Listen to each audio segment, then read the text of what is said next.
Greetings, fellow armchair Imagineers. Jacob Weil here, and welcome to another wacky installment of Disney Debates Live. Tiki is once again stepped down from the open hosting position and has allowed me to take the reins.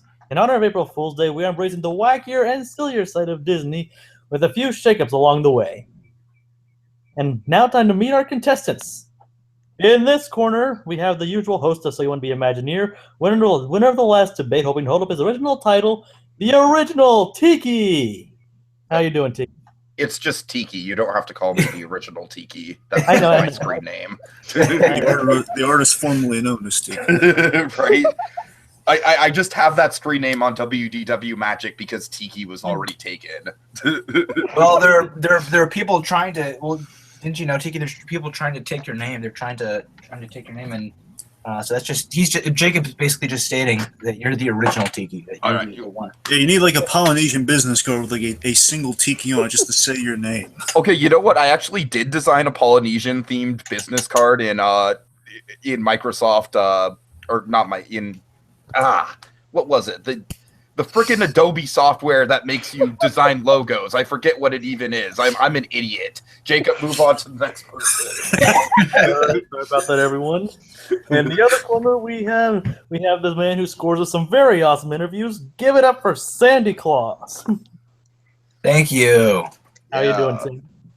I'm doing fine. Although, to be fair, only John Dilworth was on my channel. Yeah. But Sandy still made it happen. Yeah, that's true. That's very true. And tonight we welcome a newcomer and fellow Disney fanatic. Welcome, Gabby. Hi. How are you today? I'm fine. I'm still getting over a cold. Oh, that's unfortunate. Yes. So I'm sorry if I'm coughing here or there. Yay. And also joining us is my second opinion and factor tonight, the reigning champion of Disney debates, the one and only Blue Dragon 5. Hey! It's the Dan Murrell himself for Movie Fights fans. All right, well, folks, and for those of you joining us, I'm pretty sure some of you might be aware of our rules, but we go through a list of several questions, and these fine contestants here battle it out in a usual debate style. And to cut down on time tonight, since we've received that complaint, we've gone down to three. We've gone down to only 3 questions, which as a side effect also makes this a slightly more high stakes game. We have our various themes that include King of Fools, funniest scenes in the Disney movie, and a brand new kind of topic, which I'm very excited about, a Disney tag team. So you guys ready to start? Hells yeah. As ready as I'll ever be, I guess. All right. So did you get the names already in the random.org, and let's find out who goes first. Sure. Okay, let's do it. All right, let me lock it on my screen just to be safe. Okay. All right. So yeah, this is the order that we'll go in, and just to make it simple, this is it, guys. This is a high stakes randomizer right here. Whatever order it ends up, we're gonna be stuck with. So let's do it.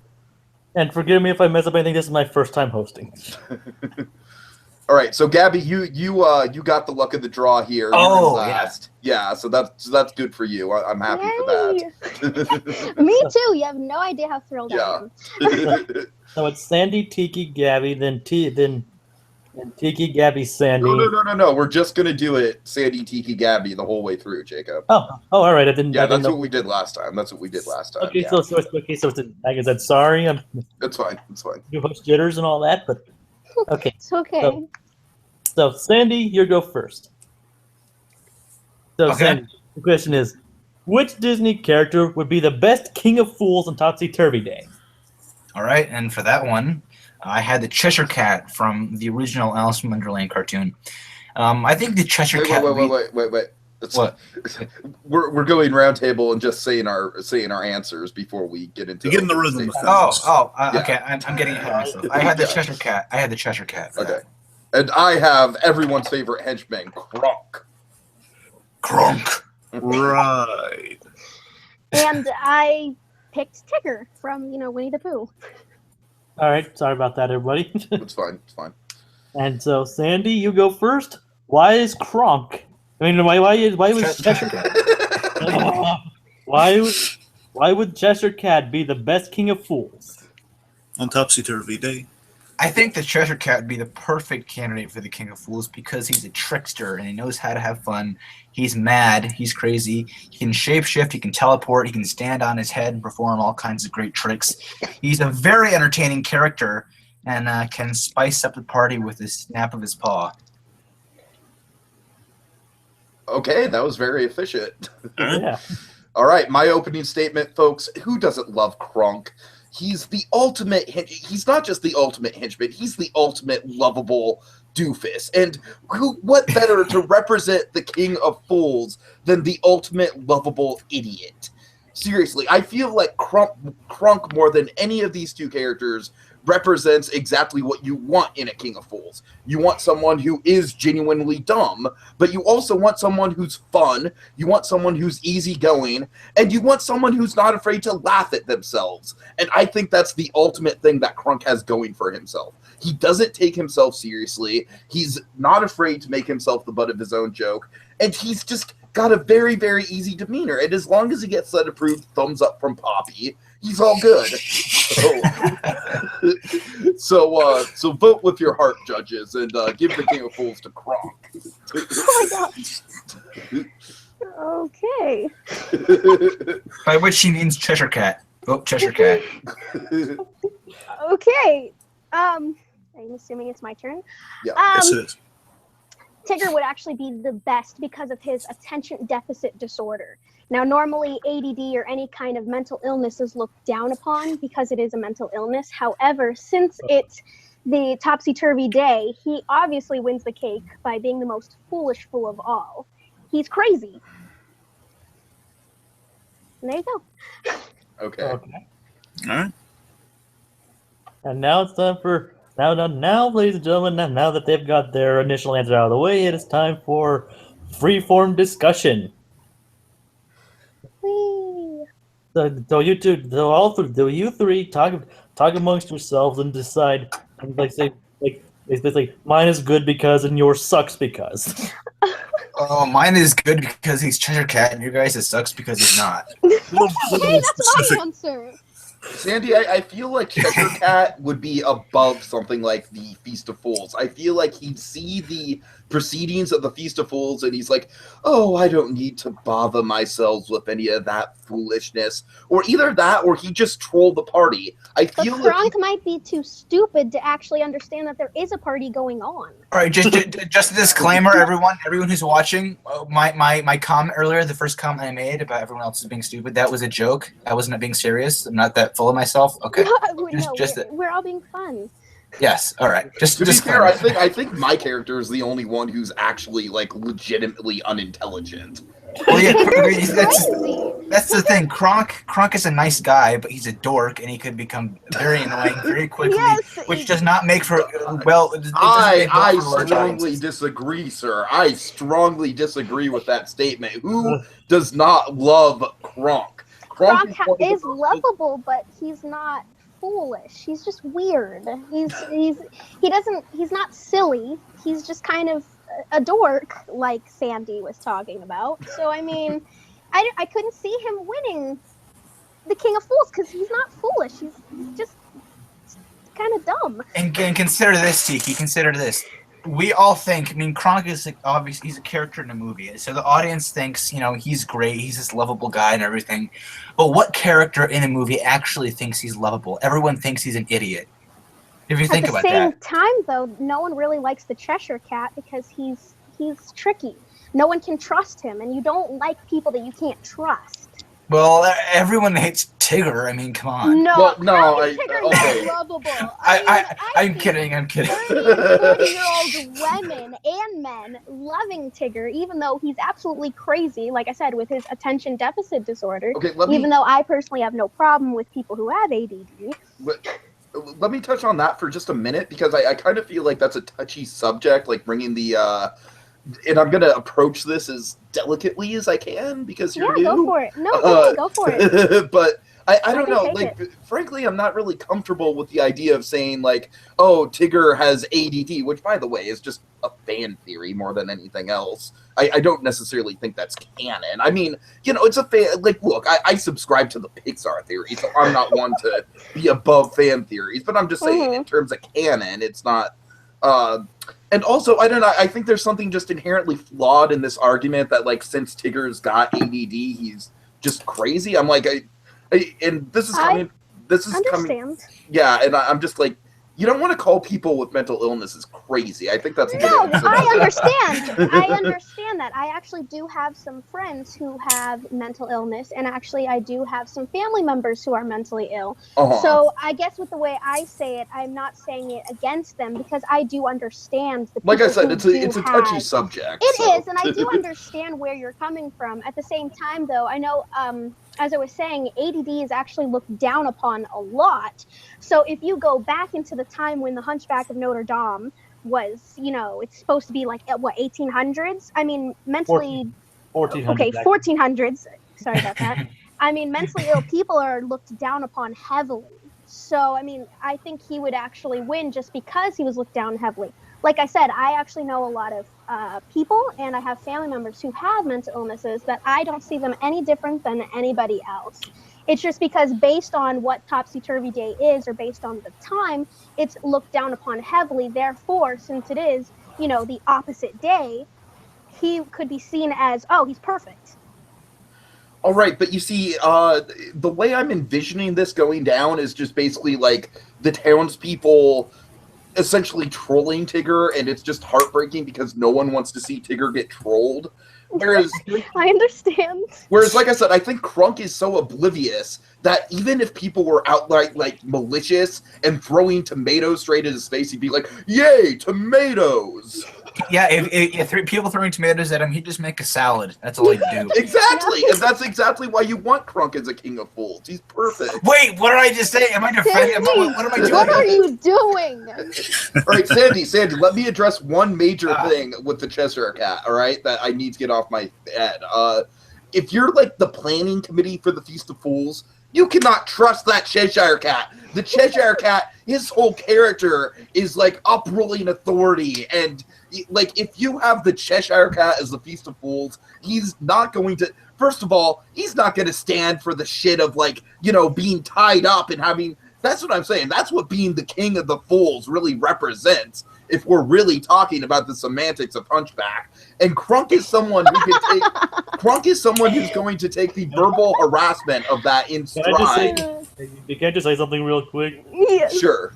It wasn't really going to that extent. It's just like who would be the best king of fools? Like who would like not the whole tying down and everything. Jacob, I'm going there. All right. I'm sorry, Jacob. That counts. It's in the question. Yeah. You said on Topsy-Turvy. I mean, everything we saw in that movie. A Topsy-Turvy Day is essentially from the Hunchback of Notre Dame. There's no other film that really says Topsy-Turvy Day except for that one. Unless I'm wrong, anyone could correct me, but there's that that movie Topsy Turvy that I believe starred Kevin Kline. I think I want to Yes, say. and there's a Looney Tunes game called Topsy-Turvy. So I mean, it's the adage is probably based on something, but the whole holiday of it, I think, is something we've seen. It's right. Okay. No, but seriously, like, in terms of the semantics of, like, you want someone who you can just, like, verbally berate and just hoist up as an idiot and not feel bad about yourselves for, and also not have someone who's just, like, I feel like the Cheshire Cat is not only, like, first of all, I don't think he's an idiot at all. He's smart. That's exactly. the point, though. He's smart and he's cunning and he's very tricky. So I don't see him being the king of fools just because he's not exactly foolish per se. He's more cunning and not exactly evil, but he's untrustworthy in a sense.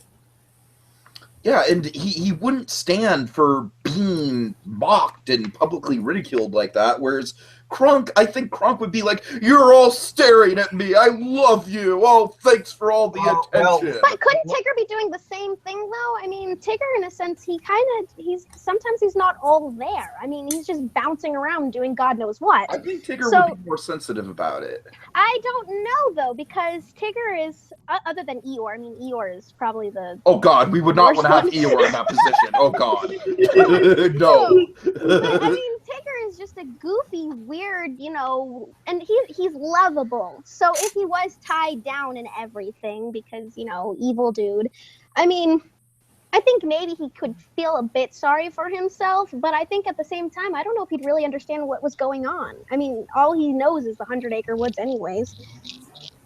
Yeah, exactly. All he knows is the 100 Acre Wood. So if you suddenly what's the semantics of even getting Tigger involved in the Feast of Fools? You'd have to go out to the 100 Acre Woods, essentially Well, what about the Cheshire Cat? I mean, okay, essentially Hey, what else essentially hire Judge Doom, who in a deleted Yeah, scene let's not killed dwell on the Bambi's how. mom. Let's not dwell on how we get him to the Feast of Fools. All right, that's kind of a Okay. miracle exemption for the red.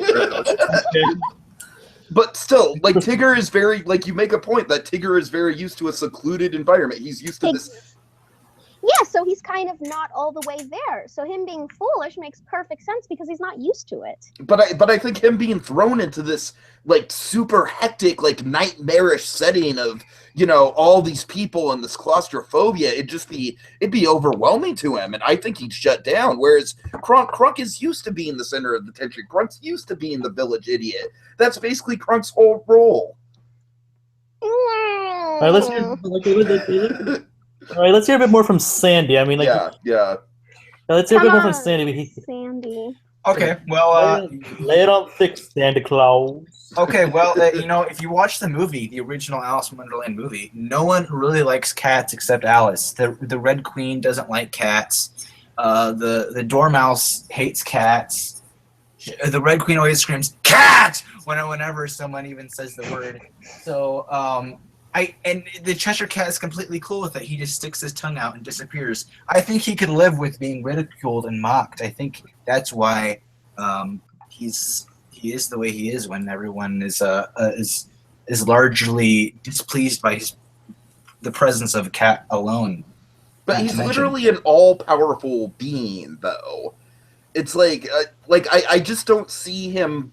Sure, you make a good point. Yeah, okay, he might be able to let it roll off his shoulders. Although literally, he'd probably just take off his head and roll his head around on his shoulders as a result, or something like that.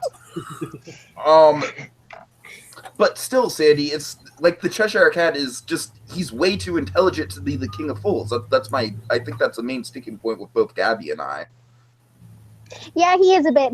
I think he's a bit too intelligent, and I think that's not the point. Topsy Turvy Day is supposed to be, turn it around kind of day. So all the intelligent people are, ridiculed, and all the, lesser, as they would see them as, are the, the kings.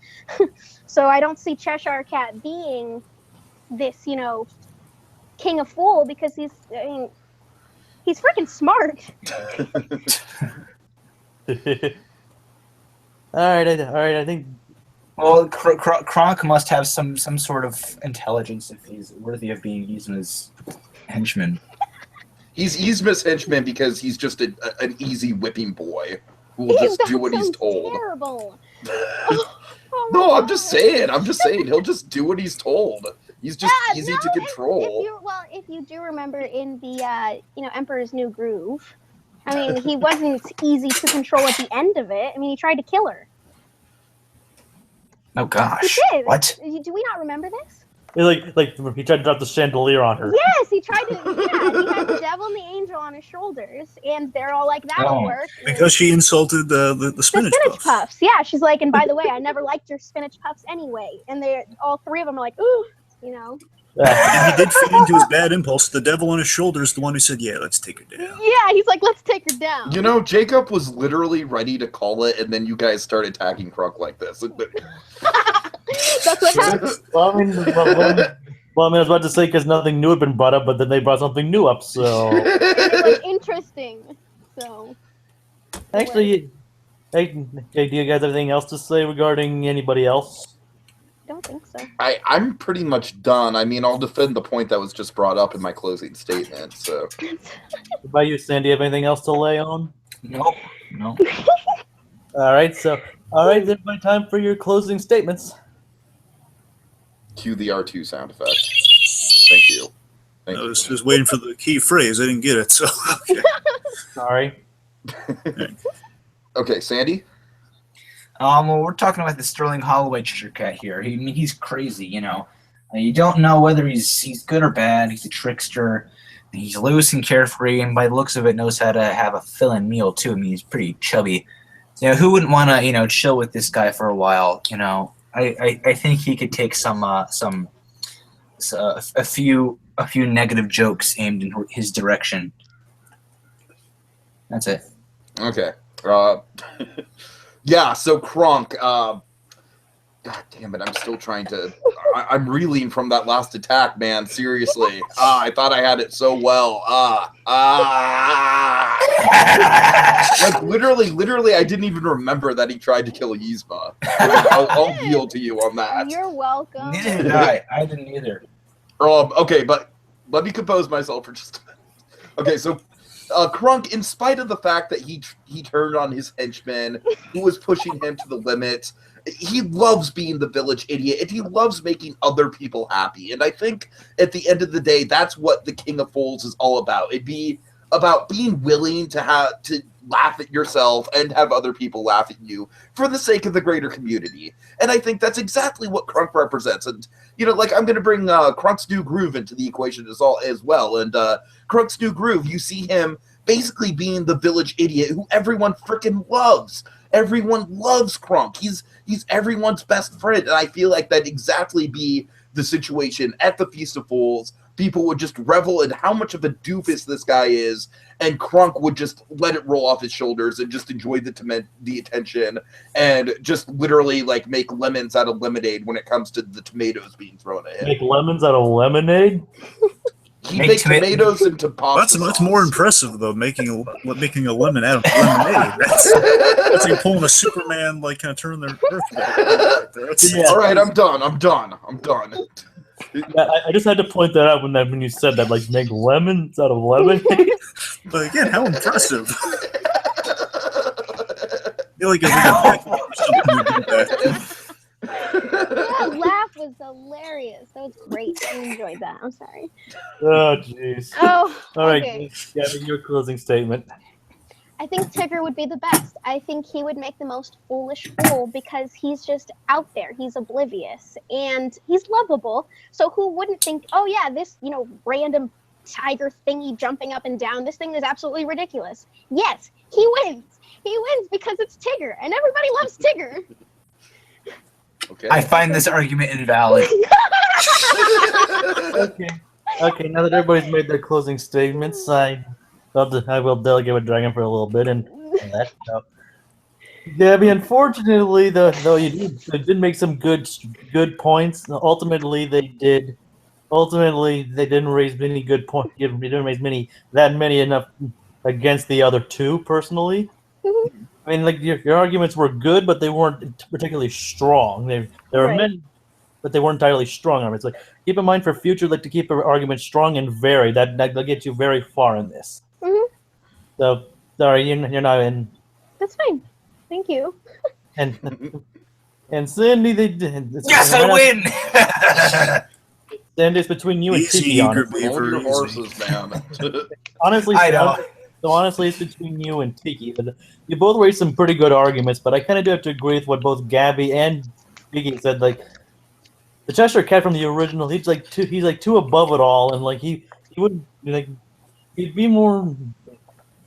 He wouldn't really be too interested or really participate much in the King of Fools, and he already pretty much reigns over fools anyway, so it wouldn't be any different for him. One thing I didn't realize, I didn't really bother to do any research on this, is I've seen The Hunchback of Notre Dame a couple times a while ago, and I completely forgot what the Feast of Fools even was. I didn't realize it was throwing tomatoes and stuff like that. To be fair, a forum for public ridicule. I thought it was just like a feast. I thought it was literally a feast. Honestly, I still argue that's what it turned into. I think it was not supposed to take that turn. But then again, it was really screwed up back in the. We don't know exactly. It was still kind of mysterious. Can I defer to the book? That's more what it is. Yeah, what's in the book? In the book, it's more just like, hey, let's pick a person to publicly ridicule. Okay, so it's intentional in the book. In the movie, they leave it ambiguous because it looks like a guard throws a tomato or like a lettuce. I think it's tomato first. The guard who has the voice of Patrick from SpongeBob, I believe. Yes. He throws the Tomato. Yes, he throws the tomato at Quasimodo. Everybody Then the laughs. sky turns red. Everyone laughs. He gets strapped down. He's like, "Hey, this is a better way of celebrating this day. Let's go get him." That's what it seems. But It seems like it was a happy event, then turned south. But anyway, Right, so Right. Dragon, where are you leaning towards on this argument? okay, do you want me? Just to clarify, do you want me to reveal who I would vote for at the end after I make my points? Yeah, just make your points, and then I'll decide. Gotcha. Okay. Here's I find that it strikes me that Tiki, I think, had the best defense of his character out of the three. I want to make that clear. I think he's highlighted Krunk's the qualities that make Krunk a lovable fool. He would take it all in stride. You can berate Krunk and not feel bad because he gets berated all the time, and kind of take, unless you insult the spinach puffs. Yes. Now, in terms Doesn't of get a thumbs up from Poppy. Like if Poppy's in the crowd and he gives Krunk a thumbs down, it's all over. I think with the Cheshire Cat, I think Sandy presented the weakest argument out of the three here because Sandy, I don't think he nearly enough kind of said like. He's just saying he's cool. All the qualities that Sandy listed for the Cheshire Cat sound like why he's not foolish. Sounds like he's the smartest guy in there, but he's kind of the Fonzie of these three characters. Sandy's argument was like a goth kid at Hot Topic. Oh, Cheshire Cat is deep and weird, man. No offense. Essentially, he made the Cheshire Cat out to be Loki, just to boil it down. He made him out to be Loki, which again, cool, but not what we're looking for here. So it's and we get to the Tigger. So Gabby with Digger here. So I think here's the interesting thing. Well, I think Tiki had the best defensive character. I think Gabby had the best argument. I think she had the strongest in terms of. It depends what we're looking for. I don't know exactly what we're looking for. Argument or best kind of the defensive character. So it's for the judge to decide. But I think it's between those two, and I think Honestly, we're thinking, and I kind of have to agree that it would be between Gabby and Tiki. Because again, the AD, I think while she did somewhat dig a hole for herself with the ADD thing, I think she still held her ground after that. I think she didn't like kind of waver at that. She still kind of defended it well enough, and she pointed like for a moment it looked like kind of an AD role model, but then turned to I think the strongest point that she made was in that time again how Topsy Turvy Day turned out. It goes south. You pick your king of fools, and then things go south, and that's really what Topsy Turvy Day, as we saw in Hunchback of Notre Dame, turned into. Whether again intentional or not, that's what it turned into, and what we're looking at. So, the quality that Tigger might be exhibiting would be the thing that would be celebrated for a negative reason. Like, hey, this guy has an imperfection. We're looking for imperfections this day, which is again, I think the thing kind of played into. And also, the last thing I'll say is I think everyone, in terms of like how things were argued, I find everyone else wavered to Gabby. I find that Tiki was kind of caught with his pants down. I was, yes. with the Krunk thing, I can't believe Tiki forgot the spinach puffs. Honestly, I'm still taking a bit of that. And it's been a while since I've rewatched Emperor's New Groove, man. And Sandy helped, not necessarily with Gabby's, I should say, but Sandy did help Krunk substantially. So that's, by accident. That was a complete accident. I think that really just completely wiped Sandy out of his. And that's my view on it. The point is, I think it's between Tiki and Gabby. That's all I'm saying. All right. Oh, yeah, I have to agree with you, Dragon. And thinking back on it, actually, I do kind of agree with you, Tiki, and with you, Dragon. I mean, like it would be between Tiki and Gabby, and honestly, as far as points go, despite the somewhat controversial, I think I'll have to give this one to Gabby. Okay. Really? All right, newcomer. Yeah. I actually respect that a lot because it's like literally as soon as she mentioned the thing about the spinach puffs, I was like, "Oh, she's got this. I'm dead. I'm dead." That for me I've is when she flustered. kind of won it for in my mind. Because again, won the argument side of it. Because yeah, he succumbed to it. He's And also, incredibly good argument on the the historical context of mental illness and all that. That's some really good deep Yeah, cut references. like I said, sorry for what I said when I was first judging, but seriously, Gabby, good to me. Thank you, Dragon, for making me see my circle Yeah, errors. just to give you guys like a heads up, like I said, I didn't really have a lot of outside time, and my mother and I argued a lot. So if there was a way for me to win an argument, I tried my very best. oh wow, she's come prepared. Oh boy. Yes, so like, So like I said, sorry for accidentally saying all that, Gabby. I mean, like, no, you're fine. Yeah, frankly, I was no kind of hurt shocked that feelings. Sandy was the I'm second not placer hurt. for a This minute. is a debate. Like you guys said, we're here to slit each other's throats. So let's do it. Yep. so like I said, thank you, Dragon, for helping me see the error of my ways. No problem. No problem. Again, folks, you can never place a straight bet at the beginning of the scene because you don't know where it's going to go. You don't know where it's going to end up. Again, things can change with those three statements in the judging phase. You never know what's going to happen. Mhm. Specifically, Dragon, you did help me like see a lot of good points in the falsities of some of their arguments. So thank you for that. No problem. All right. Round Okay. 3 or round 2. Jumping ahead. Oh, wait. Yeah. Jumping Well, way ahead. To be fair, that round took almost 40 minutes, so I think we should speed it up a little Okay. bit next time. Sorry, Time flies when you're arguing semantics. this one kind of should go quicker. But like, so right now we're leading Gabby with 1 point. But so okay, so this next scene should go somewhat relatively quicker because the last question might take a lot longer than either of those. So let's just. Uh-huh. All right, You want to get the randomizer up, Tiki? No. No, we we're have just order. sticking with the established order. Yeah. It's kind of a Oh, new, You're stuck in first, man. I'm sorry. You Okay. can't get out of it. that's what happens when you miss the one episode, Sandy. That's what happens. All right. all right, this one will go by pretty quickly. But what is the funniest scene in any Disney movie? So let me explain the rules for this one. Just let me explain what I'm looking for here. Like, Okay. because like remember like context and like things like context is key, like how it works with the movie and overall scene in general and all that, like why is it funny, like why are they like the situational and like you know what I'm trying to say, like basically if it's not funny if it's funny within if it's not funny without context, explain why it is funny in context, if you get what I'm saying. I've got the funniest Disney moment of all time, so I'm fine. It's kind of like every comedian's worst nightmare. Explain the joke on stage. But that's basically what you guys are doing, is like if it's only funny in context, explain why it's funny in context. All right. All right. Got it. Any other questions you need for this one? I think we're good. Yeah. Like say why it's funny. Explain like why it's funny. So Okay. all right. So Round table. Who's doing what? Sandy. I am doing Flora, Fauna, and Merryweather making the cake and party dress. That whole party preparation scene from Sleeping Beauty, the original one. all right. Right. And I am doing a scene that literally, like, almost 20 years later still has me laughing whenever I think about it. I just call it Yzma's box inside of a box monologue, once again from The Emperor's New Groove. Mhm. And I actually picked probably one that no one else really would have picked. But I actually picked Saving Mr. Banks, when Walt Disney gets Pamela Travers to actually ride the carousel. Oh, nice. That's another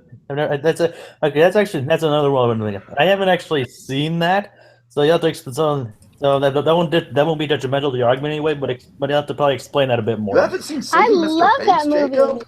Yeah, seriously. I've seen that That's a movie great like movie. 3 We took Get on it, a Jacob. whole love fest on this movie for like a year. Surprisingly, no. Get on it, man. Seriously. It's I'm really a disappointed in you. wonderful movie. It's like very emotionally heart-wrenching and funny and sweet and all in one. I said, trust me, I do want to see it, but just haven't gotten around to All it. right. So sorry about After this. Gabby, I just want to say, as someone who, my career basically revolves around the life of Walt Disney, I'm very curious to hear your arguments. It's not like there's a name of like a certain show on here that has the movie's title. All right. All right, Anyways, all right. So Ezra, you go first. What is the funniest? Why is your scene the funniest? Okay. Well, I think it's just funny. Okay, this is all these are just based on personal opinion, but I mean, I think it's just so funny having these three clueless old women trying and failing at everything, and just trying to make a dress, but ending up with a big lump of fabric, or Fauna having no clue how to make a cake, and just the results end up being a big bowl of mush. Meanwhile, they have this, this light classical music playing in the background. Well, all this silent chaos just takes place. I just think these ditzy old women are just hilarious. Okay. So after losing that last argument, it's like totally like just gloves off. You guys are just going down. Like just, seriously. Put lead in the knuckles. Put lead in the knuckles. Yeah, seriously. This is like, I'm not even going to say it's subjective. This is the funniest Disney moment. It's funny because it works outside of the context of the rest of the movie, but when you put it inside of the context of the rest of the movie, it becomes even funnier. If you will, let me just quickly recite the monologue for you all. Oh, how shall I do it? I'll turn him into a flea, a harmless little flea. Then I'll put that flea inside of a box. Then I'll put that box inside of another box, and then I'll mail that box to myself. And when it arrives, I'll smash it with a hammer. It's brilliant, brilliant, brilliant, I tell you. Brilliant, I say. But to save on postage, I'll just poison him with this. Okay. Okay, now, like I said, that had me absolutely rolling in the theater when I first saw it. It's something where I might think of that quote maybe once a day, and I'll genuinely, like, outwardly laugh out loud to myself. It's essentially shaped my sense of humor and comedy in my upbringing. It's that funny. It is one of the most memorable gags I have ever experienced. There's just so many semantics to what makes this such a great gag. I just love Yzma's obsessive compulsive, like the box inside of a box, as if that's necessary. Like, that's always something that's really gotten me, just how unnecessary it is to put the box inside of another box. And of course, and just this will be the last of my argument, it's not only incredibly funny and hysterical, just like me doing that bit, it's like if I just quote that to a random group of people in a room, it'll get a laugh. But in the context of the actual movie, it's one of the biggest damn plot points in the movie, because it's how we get Kuzco turning into a llama, because Yzma's too lazy Yzma's too cheap to pay for postage. Even though the hilarity of that is, why would Yzma even need to mail the box to herself to begin with? She would have the box right there. It's so ironic. It's so funny. It's just like, there's so many different levels to this gag. I'm done. I honestly pity the people that have to argue against this gag. Seriously, it's Penny, you really did put lead in the gloves. Oh, that's so nice. Okay.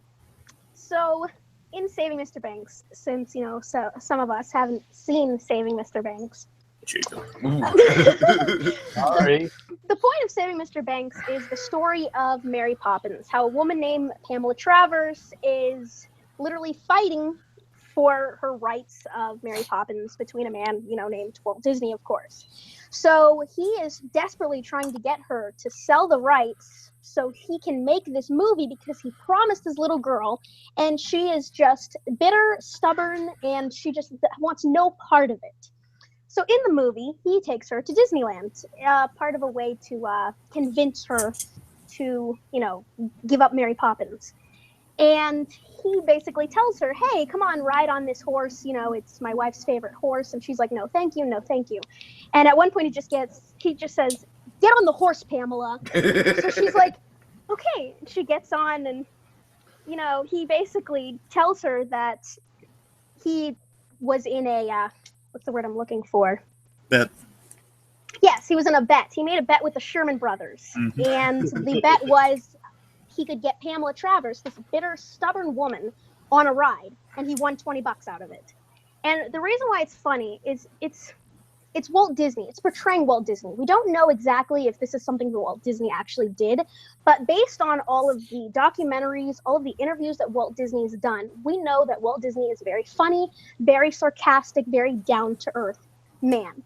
So this part where he basically says, I just made a bet for you to get on a ride and I just made $20, it shows that he's witty, he's charming, and it portrays his fun side. It portrays the fun side of Walt Disney. And that's my argument. You get a decent argument, actually. Thank you. All right. Now that we've heard from our 3 contestants, once again, it is time for the freeform discussion.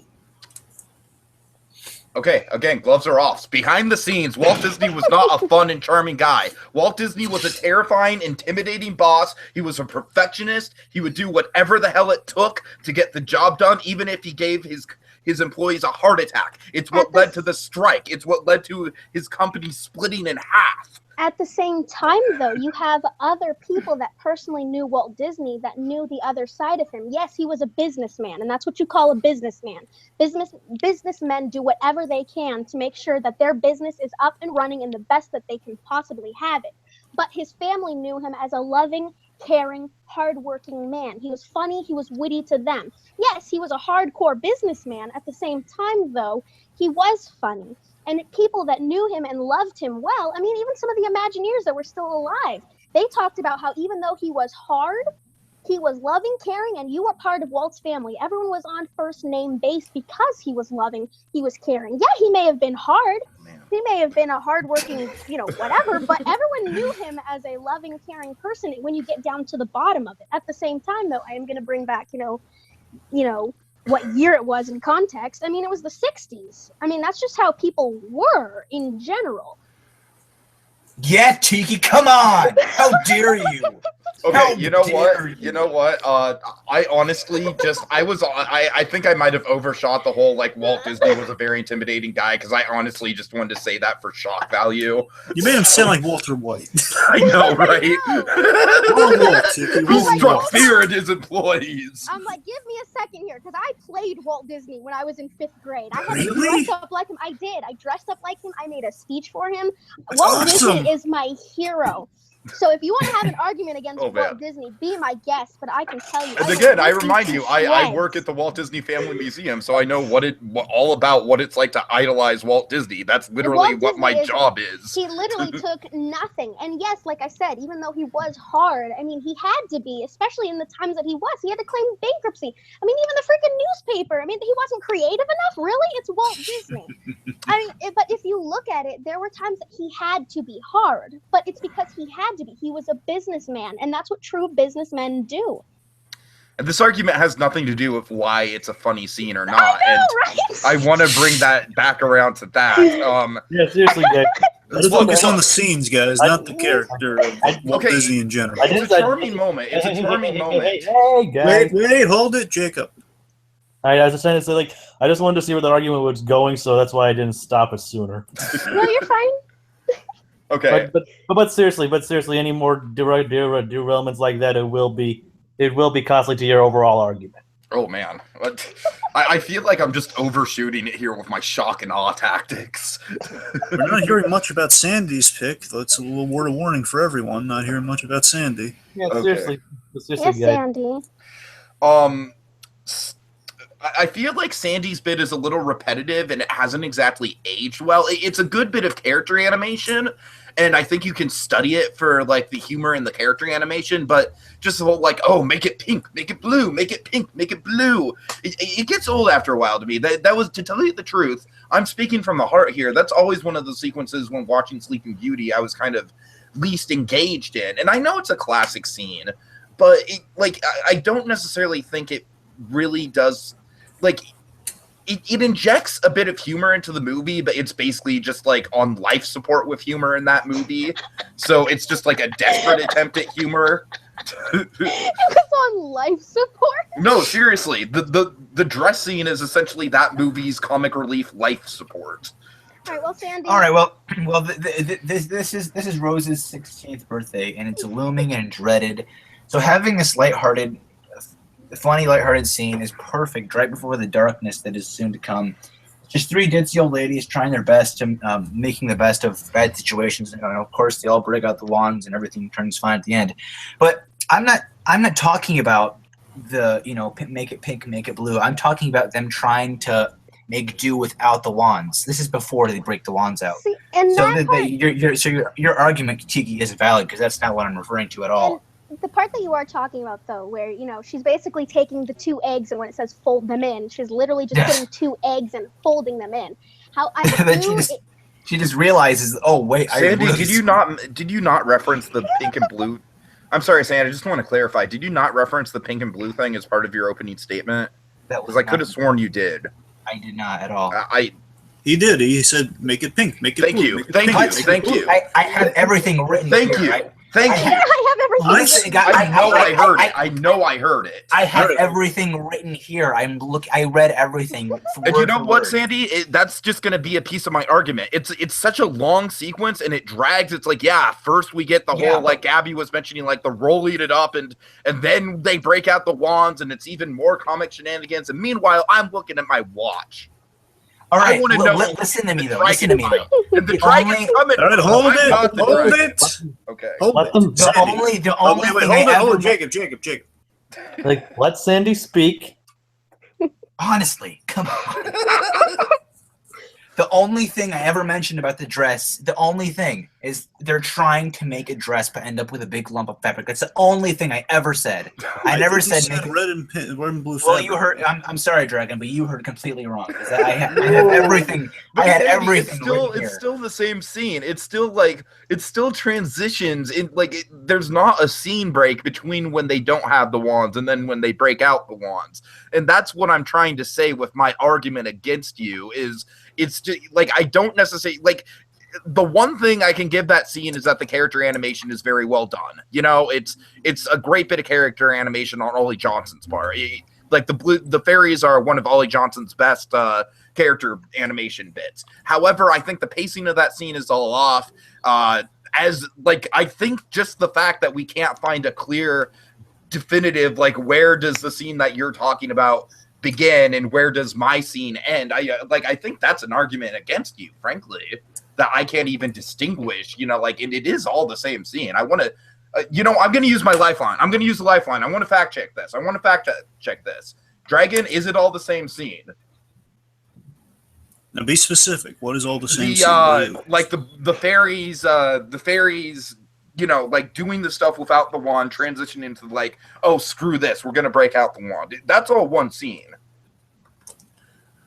Well, I gotta tell you, the way I'm finding it, just again, just looking for it, it's broken down into when they have the ones, and then that scene where they're trying not to do things with the ones. And the way it's been described to us before, and it was really dress and cake scene. So I assume that's the one where the dress and the cake are both in the scene, in which they're decorating the cake with the wands, and they're also changing the dresses from pink, pink to blue. Was that your scene, Sandy? I see how you could have got. Okay. Sandy, what do you got?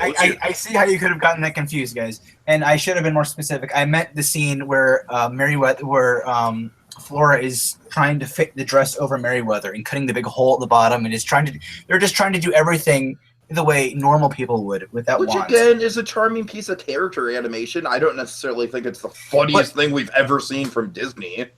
Okay, well, I don't think there is one specific funniest thing. Yes, from there Disney. is. It's the Yzma box inside of a box. Oh my Steve. God. All right, but this is all based on personal opinion, okay? I mean, No. Like I said, I think I've never- mine is my opening argument used objectively, and that's I think I objectively pointed out how not only does mine work into the context of being a fantastic meme that you could just quote to anyone without.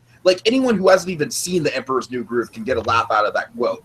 And yet, if you've seen The Emperor's New Groove, it works so much better. And I think that is why mine is objectively better than these other two, because the Walt thing is charming and fun. The fairy thing is charming and fun. Speaking of which, we haven't heard a lot about that after her initial. I just think there's so many layers of comedy to the Yzma box inside a box thing. Like I said, the redundancy of having a box inside of a box, the redundancy of Yzma mailing the box to herself, even though she has the box in her possession in the first place. The fact that this whole crazy monologue ends up being the driving thing that drives the whole plot of the movie. I think those are legitimate, objective points about why my scene is funnier than the other two scenes. All right, guys, is it just me, or is Tiki becoming aggressive over this?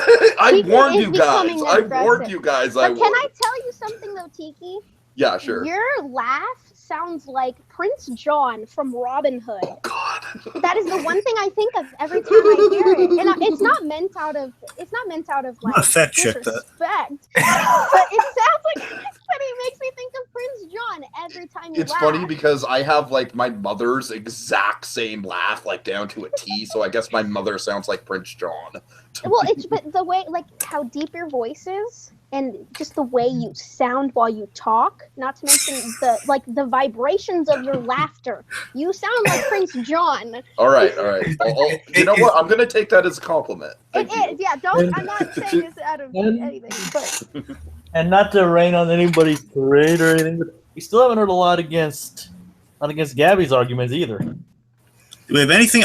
I'll agree with Jacob. We haven't heard anything against saving Mr. Banks, I don't necessarily. except for Disney's character himself. I don't think I've seen it. Which was quickly shut down. Again, I think it's charming. I think it's fun, but like Gabby, I straight up dare you to objectively list the reasons why you're seeing in terms of like humor and why, like, say, a stand-up comedian would want to use a bit. I know that's not exactly. Forget the stand-up comedian bit. I was about forget to I say, said like, but that. that's the point. The point is not stand-up. I know, forget I comedy, said it's that, what's forget I said funny that. in the movie, and I do understand that, Jacob hasn't seen the movie, and I understand that could be a downfall. At the same time, though, if you have watched the movie, I mean, you watch how Walt Disney is and how Pamela, how they interact throughout the whole movie. She's just a bitter, cranky woman, and he is kissing her butt left and right trying to get Mary Poppins. So he's done kissing her butt. He tells her, "Get on the horse, Pamela," and she's like, "Oh, crap, okay." I mean, you just see like the, ooh, all right, Mr. Disney standing up to me kind of thing. It's funny because he's been taking her crap throughout the whole movie. So now, because he made a bet, it's on money, he's like, go, get on it now. It's like, oh, okay. So it's funny because it is charming. And like I said, you just see this bitter old haggard woman just complaining the whole time. And she finally shuts up. It's great. I got to dangle a carrot here. Sandy, you got to say something about the other two. Yeah. Well, I just think Tiki's is filler. I mean, I just think it's What? it's Mine literally affects the whole plot. The whole plot. It would be a completely different movie without my scene, in spite of the fact that it's so ridiculous. She. Well, you're talking about the whole. I'll turn him into a flea. I'll smash it with a hammer. I think that is all. Yes, and filler. the punchline of that scene is what drives the plot. She could just say, "I'll give him some poison." That's it. No, okay, you know what? And the fact that she doesn't just say, give him some poison. The fact that she goes through this whole epic, like, comedic force of. But it's unnecessary.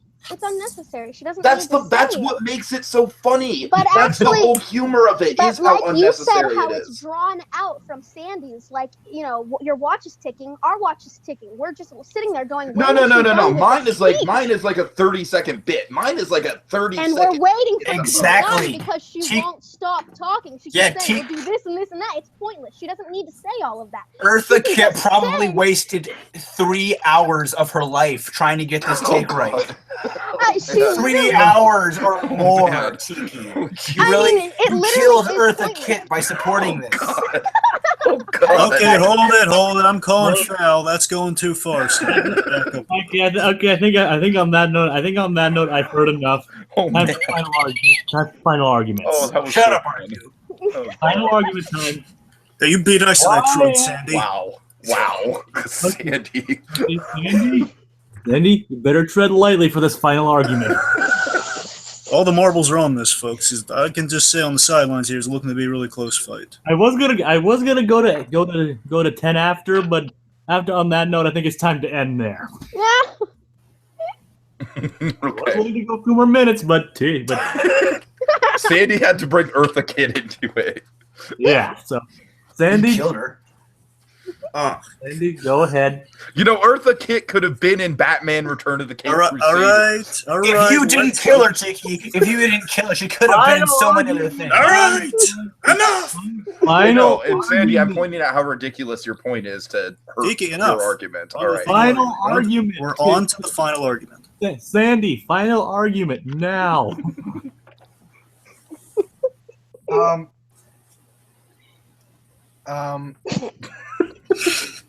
animation in this scene is it's so fluid and wonderful, and the characters work so well. They're so lovable. You can't help but chuckle when they just can't get it right.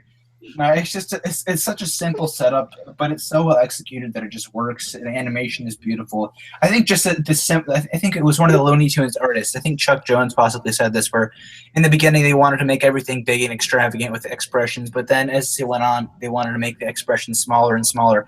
And I think even though obviously they didn't do this, Disney did this, but I think that formula just works so well here because their expressions and everything, like Vanna's when she realizes she crushes the eggs in the dough or whatever, her expression is just so minimal, and it's so funny, and that's one of many. I think it all works so well, and it's my favorite scene from the film. I'm gonna pump the brakes a little bit. I've been talking about like objective comedy, whatnot. I'm just gonna talk about like subjectively, folks. Like I said, this has got to be my all-time favorite. Like, I quote this thing to death. It gives me such a chuckle. Like I said, I can just like think of it off the top of my head and I'll laugh out loud. And I just think, like I said, I think having so many levels to the comedy there, having so many different points where it's just like it's a 30-second beat and it just goes like so fast. And I strongly disagree, by the way, with the whole argument of, you know, like it's slowing down the pace of the movie. I think if anything, I think that scene is an example of how fluidly the movie is paced, and how many jokes that movie manages to cram into so short of an amount of screen time. But regardless, I think I've pretty much said all I need to say. You know why I think mine is awesome. I don't want to repeat myself. And like I said, I just think the fairies, it's a nice piece of animation. I just think in the context of the movie, it kind of, like, it's the one funny thing the movie has going for it. And so, like I said, it's kind of like just, it doesn't necessarily fit well with the overall tone of the movie. Like, whenever I watch Sleeping Beauty, I'm just wanting to get to the dragon fight. And then with Saving Mr. Banks, like I said, I'm struggling to argue with this, I'll admit, because, you know, Disney Family Museum and everything. But I just think it's just more charming and kind of like, oh, Walt Disney, you know, like that guy is just such a lovable, you know, he's such a lovable guy. I don't necessarily think it's not a belly laugh, you know what I mean? It's more of a chuckle than anything else. It's more of like a, oh, ha, ha, ha, that was amusing. Whereas I feel like the Yzma thing is legitimately like a spit take worthy bit of comedy. And that's my final argument. Rip Eartha Kitt. Stop it, Sandy. Stop. Mother son of a... Okay. I guess my final is, like I said, it's Walt Disney. And yes, he is witty and charming, but it's funny. It's funny because if you look at the context of Walt Disney, it's something Disney would do. And like I said, I understand that Jacob hasn't seen the movie, and I know that could be a downfall for me. But watching the movie, you just see, like I said, a cranky, bitter old lady who's just endlessly on him, and he's just trying so hard to please her, and he's just done with pleasing her. So the line is, it's funny. It's funny. But it's just, I guess you really have to look at Walt Disney, who he was, and he's a very appreciative, funny guy, and that's my argument. Okay, I think. Boy. Okay.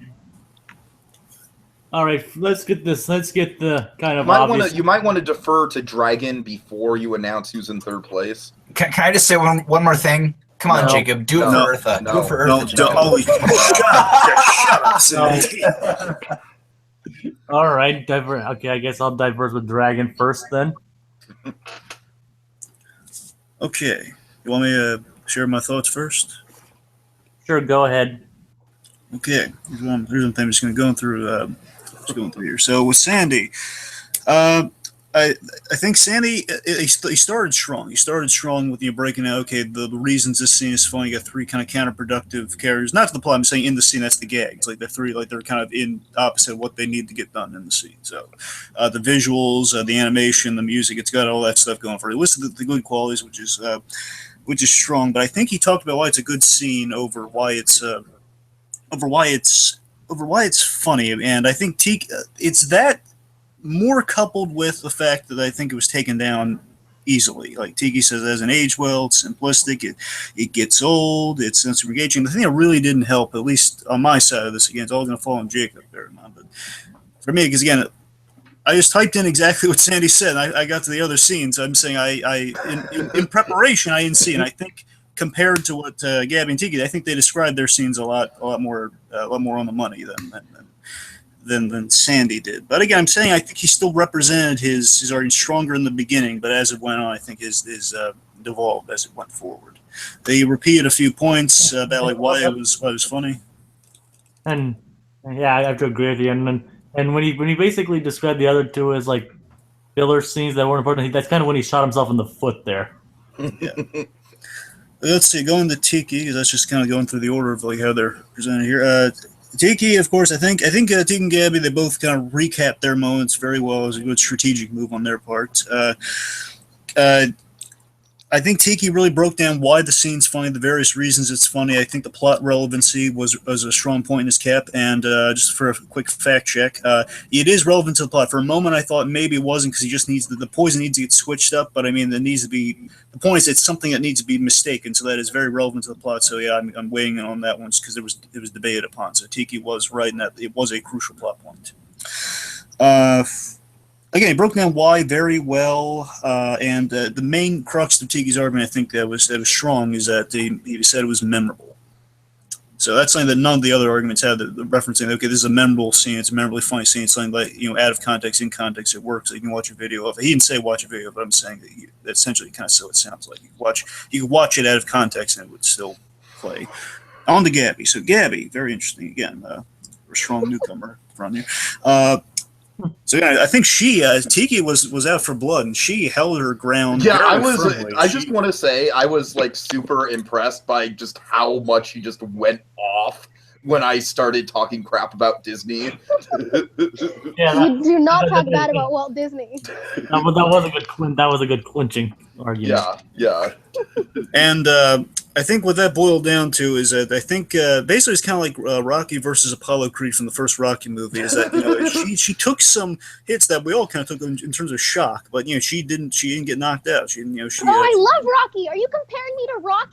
Yeah, I'm saying you're Rocky. Yeah, So that means I win. That means I win. Oh, don't be like you silly. And I love Rocky. so I think she definitely brought up a very strong point for argument. Is that okay? Well, objectively, hers still works in terms of okay, two characters kind of different sides of kind of a friendly guy getting stern with her, and that kind of he says, oh yeah, $120. So she argued the funny points of it, but also in context, she demonstrated why it works. And the thing against her, though, is that I think she dwelled too much on the fact that Jacob has not seen it, because I think she represented very well. I think she recapped it excellently. She didn't need to really worry about that, and I think there's that was time she could have spent just kind of going on more about why hers was superior than the other. I didn't really hear why hers was superior to the other two. I just heard her stand her ground and be really strong about it. She said it sounds believable whether it's true or not. Because technically, I think it's leaning more toward this event did not happen, but I would hope it happened. Again, we don't have a firm ruling on that. Just in terms of like, and also Tiki, I think. And Tiki kind of going with the Walter White over Walt Disney thing. I think that again, I think that might have hurt him in the long run. That's just I agree. As soon as that came out, I was like, I really shouldn't have gone in that direction. That's my analysis of what happened in this fight. So Jacob, what do you think? What's the judgment, man? Bang down the gavel, man. Bang it down. I'm going to say a few things of myself just to relegate my side of the story. Just to relegate, so like. Okay. Then you kind of shot yourself in the foot near the end there. Like basically, you called the scene where Yzma was planning you called it filler.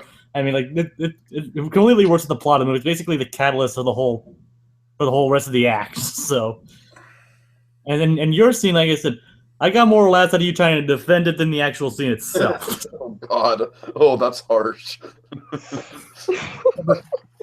not to kind of do anything, but like I said, the scene, though funny for the actual scene itself, he also didn't provide many arguments why it's superior amongst everything else. Like Jack was pointing out with Gabby's argument, you didn't really provide many arguments as to why your scene beats the others. Like, admittedly, it is a good scene of character animation and very good work based on the animators themselves. I'm not going to deny any of that, but admittedly, the arguments at the end didn't hold up to the overall argument. So you're out of this one. I'm sorry. I'm not so sure I want to be your friend anymore, Jacob. This is all in good fun, remember? We have Gabby now. Roast Gabby. Oh. This is all in good fun. Remember that, Sandy. Same to you, Gabby. So that's why you're not gonna get it. Sorry. Sandy, you're the one who brought me here. Yeah. You're the one who invited me. And it's all It's like the casting of Up when the kid guy and his brother Disney, he brought him in. it's all working out perfectly, Gabby. I see you finally realized that. Oh, God. Yeah, so sorry about that. So Gabby, I mean, I do like your argument. I did like your arguments, and really, you kind of didn't really have to dwell on the fact that I didn't see it, considering humor is subjective and all that. And humor is subjective; it can be both subjective and objective, and it really wasn't that much of a relevancy if whether I saw it or not. So forgive me. So forgive me for even saying that in the first place, since that kind of might have actually kind of ruined part of the argument for you. I'm still learning all of this stuff, so. So it's just like, I'm sorry. So sorry for my not viewing it and having to explain it harder hurt your argument at all. No, I've watched the movie like 3 times or 4 times, so I explained it, I think, pretty well. Yeah, that's what I'm saying. She did an excellent job. She just didn't need to bring it up every now and again. Of like, hey, but just because he hasn't seen this, I'm just reaffirming your point. You did fine, absolutely. You're just going to keep going. Yeah, don't get me wrong. The scene kind of does make me want to see the movie, so I do thank you for that. Kind of make you want to see the movie, Jacob. Kind of. It's been out for like 4 years. We'll rake him over the coals later. All right, we'll rake him over. We'll torture him later. Well, forgive me for not being so caught up on everything. Yeah, Jacob, lag behind. I'm just saying, it's Tom Hanks playing Walt Disney. It's a big deal. We'll throw axes at him All right, later. I'm sorry. I wanted to see when it came out. Then when I didn't, I just kind of fell behind. So, All right. You know, so I'm sorry, but admittedly, I think Tiki did make some pretty strong arguments for and against the other contestants. Against the other contestants and for his own scene, and bringing up the excellent point that it's funny both out of context and even though the out of context really isn't relevant, that was a pretty strong point in his favor. And since his scene is important, it is important to his overall scene and a movie, and the fact that it basically spawned a running gag in the series and the Emperor's New School that proves how much impact it's had on the overall. So I have to give this point to Tiki. All right. All right. Can I just say, if I would have lost that one, I would have been so disappointed in myself. Because I hyped that, like, that was the one I was, like, going to war for. So admitted, though, I will bring up the argument, though, your argument against Walt Disney kind of weigh down on a little bit. But I know. I realized that was a poor tactic. but in the end, your stronger arguments and the relevancy of your scene and the fact that it would hold up even against ageless other movies and other more recent titles really prove that your point was in fact a funnier scene. So congratulations. Okay. I do feel was Tiki's strongest opening statement for any of these, honestly, I think. At least in my experience. I think it's his strongest opening statement. He came out swinging really tough, and again, he really kind of owned the argument from the beginning, and the rest of it just kind of went on as one. All right. Okay, move on to and now time for the third question, the one that will probably take forever, so we're going to skip the opening statements and just move on to freeform for this one to say them. Also, Jacob, I just want to set the stage for the points here. So, yeah. Gabby and I both have 1 point. If either Gabby and I get this point, then we'll both move on to the speed round, and obviously, whoever gets the point will have a 1 point advantage over the other one in the speed round. And if Ezra does it, I have a tiebreaker set up. Yes. Yes. So I just wanted to get the semantics of that out of the I way. have to do something really quick, and I will be right back. I can still hear you guys though. Okay. Okay. All right. So why don't we do Dragon and Jacob? Why don't you do some running commentary of the fight? Like give a ringside analysis of how the fighters are doing so far. All right, so All right, so Sandy seems wounded at the moment, but I have faith in him. Though I think it's going to be a tie. I'm hoping, and I think with Sandy's ability, it's going to be a tiebreaker next question. What you're really thinking is Sandy sucks. No, I'm saying Sandy has sucked, but it's not too late.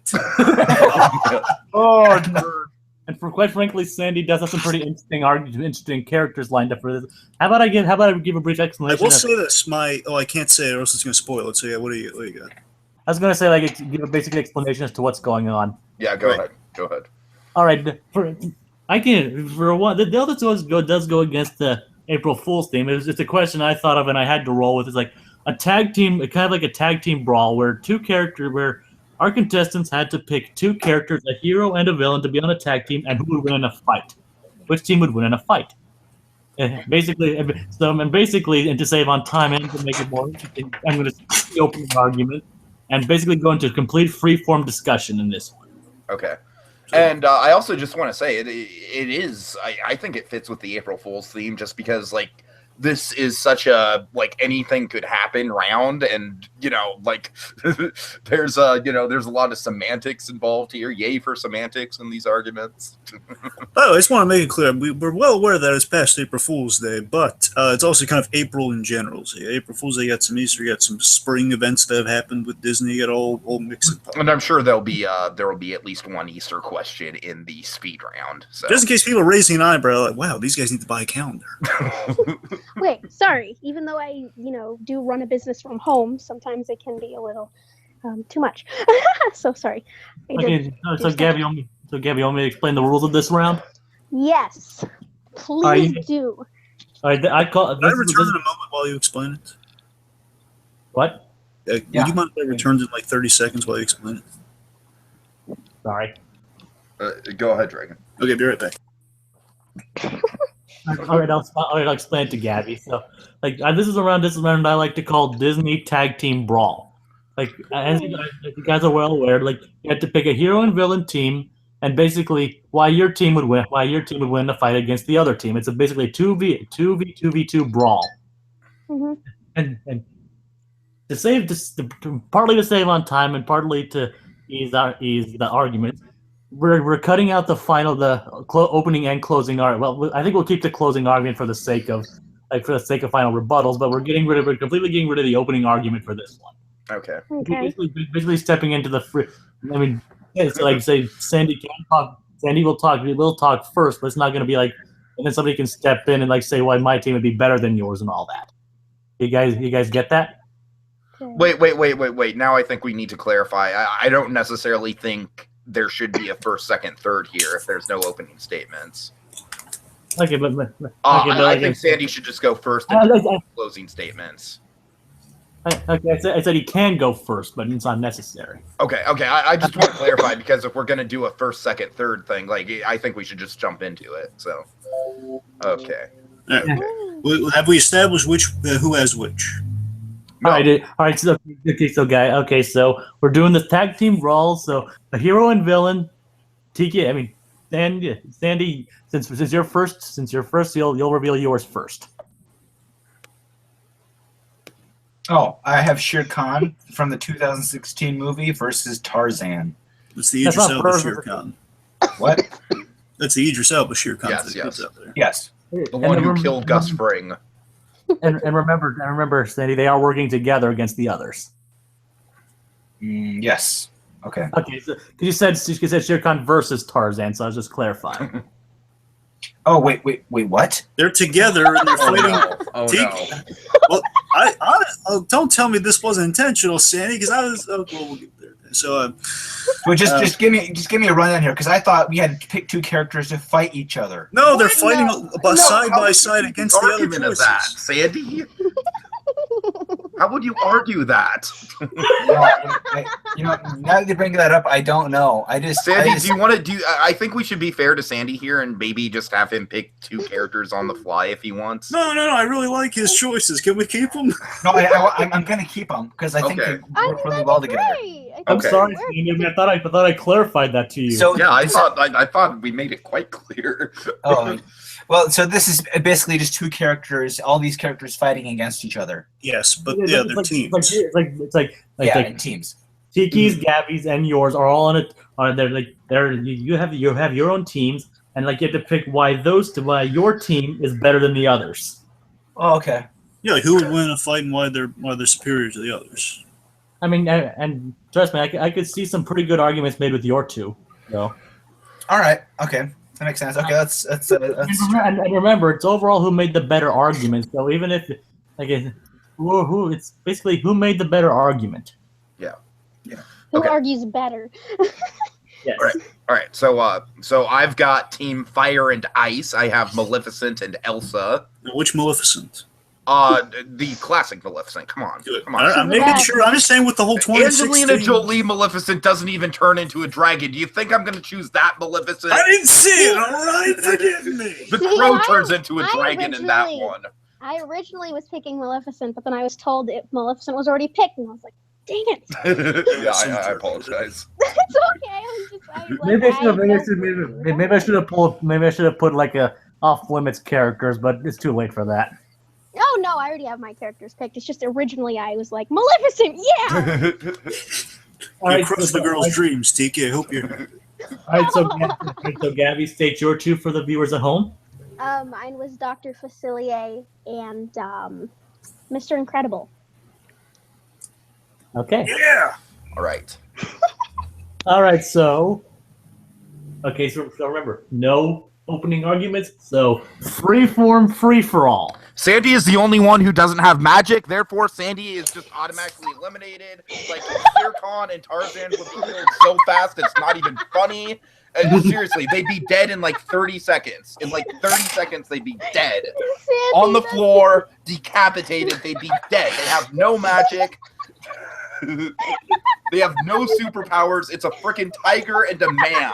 How can a tiger and a man defend against a dragon and a freaking woman with ice powers who can just freeze them to death? Oh, I'm Sandy, you're- sorry, Sandy. See, now that Yeah, makes me feel bad for you're screwed, debating Sandy. You're against screwed. I mean, it's gonna be a bloodbath. Like I think, like Shere Khan. Yeah, sure, Shere Khan is a badass tiger, but Shere Khan's not gonna go up against a dragon. Shere Khan's like, I'll even help Gabby out here. Shere Khan's not gonna go up against a freaking superhero. Like, let me explain how this would work, okay?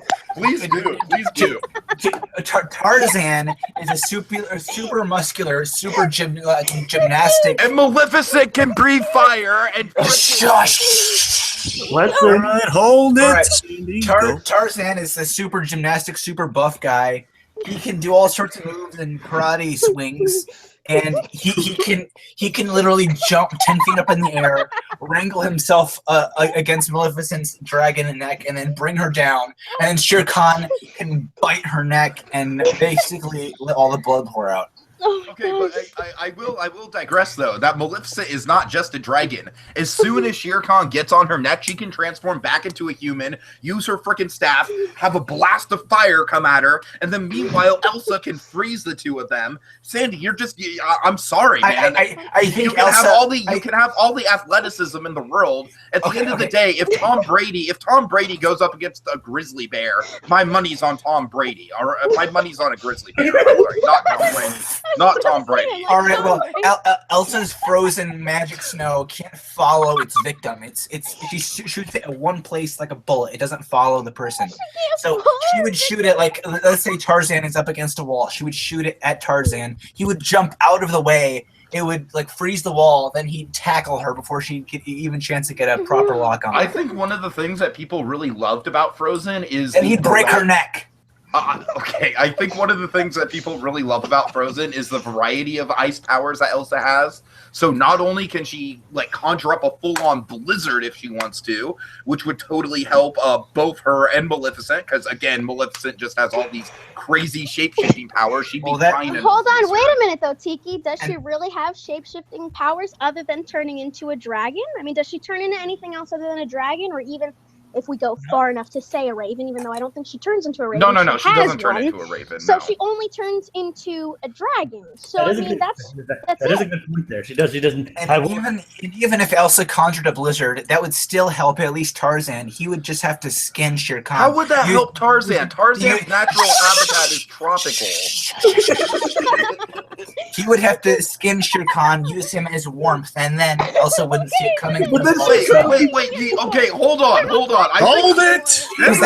They'd still be working together. He'd just be dead. Can I just say something really quick? I think Sandy should be ejected from this argument right now because he literally just had one of his people kill another one of his But they're still working together. They're working together as a team. They're faithful to each other. Hold it. Hold the craziness. Shere Khan was willing to spare his skin for Tarzan in order to win this pointless brawl. Can I remind everyone of the lifeline option, particularly Sandy? Can I remind them of the lifeline option? Well, for Shere Khan, sure. So you're calling the lifeline option? For Shere Khan, yeah, Shere Khan's gonna need a lifeline. So are you calling You killed Shere Khan. You did that. Tarzan did it with his super strength. I need confirmation, Sandy. Are you calling? Yes, sure. Okay. Phone a dragon. Dragon line. All right. Okay, let me spell out why Shere Khan and Tarzan would be quite formidable. Okay, Shere Khan, especially the Idris Elba Shere Khan, for example, again, that is Idris Elba is very intimidating. That whole Shere Khan, that version of Shere Khan, is all about intimidation, getting inside someone's head, as we saw, and also like that ruthlessness at the drop of a dime, as he took out the Giancarlo Esposito Wolfpack leader. So I'm saying let's just pair them off for a moment against Elsa and Maleficent. Now Tarzan, there's ample evidence of Tarzan going up against various threats in the Tarzan animated show. He's gone up against Queen La, who is a sorceress who has various magical abilities and powers. He's gone up against literally dinosaurs. He's gone against giant snakes. He's gone up. I kid you not about the dinosaurs. It's called Pangea. It's a story in Tarzan. It's based on the Edgar Rice Burroughs story. It's like all of this is documented evidence of Tarzan. And featured in a story of the Legend of Tarzan series. Yes, that's what I'm saying. That's my point. They have various examples from that, which is again is with this version of Tarzan, in which Tarzan has gone up against things way out. Again, they kind of play him like kind of the Batman of the Disney universe. I'm not kidding you. He is. He's kind of like he can kind of tackle anything, which would make even if Maleficent turned to the dragon form, he would be enough to take that down feasibly. I'm saying based on previous evidence. And the same thing else. Again, Queen La, Magician, kind of Maleficent, and it's kind of Maleficent plus. He can kind of he's dealt with these sorts of threats before. And Shere Khan, most likely, I'm just going to throw this as a strategy at you. Shere Khan could take down Elsa psychologically because we see Elsa's powers are in tune with her emotional state. I think Shere Khan bringing out fear in her would take down Elsa.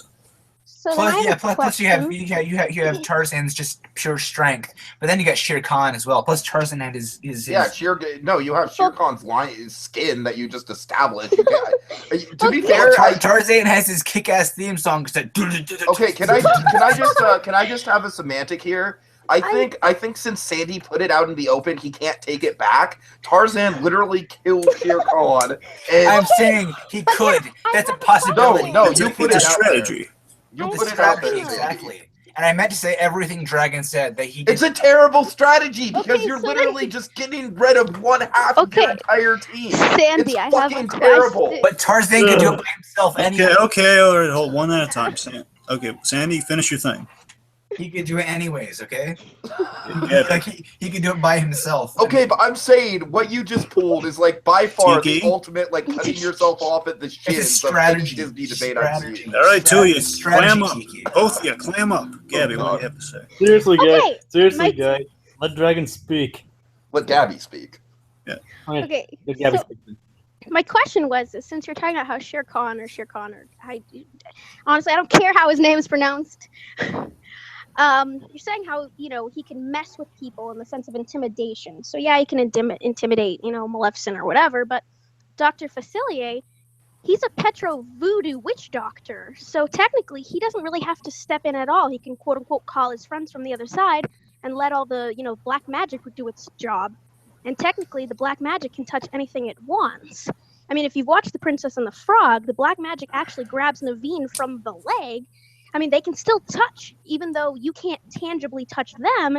They can still touch you, so technically they can still do a lot of damage. Dr. Facilier doesn't really have to do much of anything. Okay. So I'm sorry. Go ahead.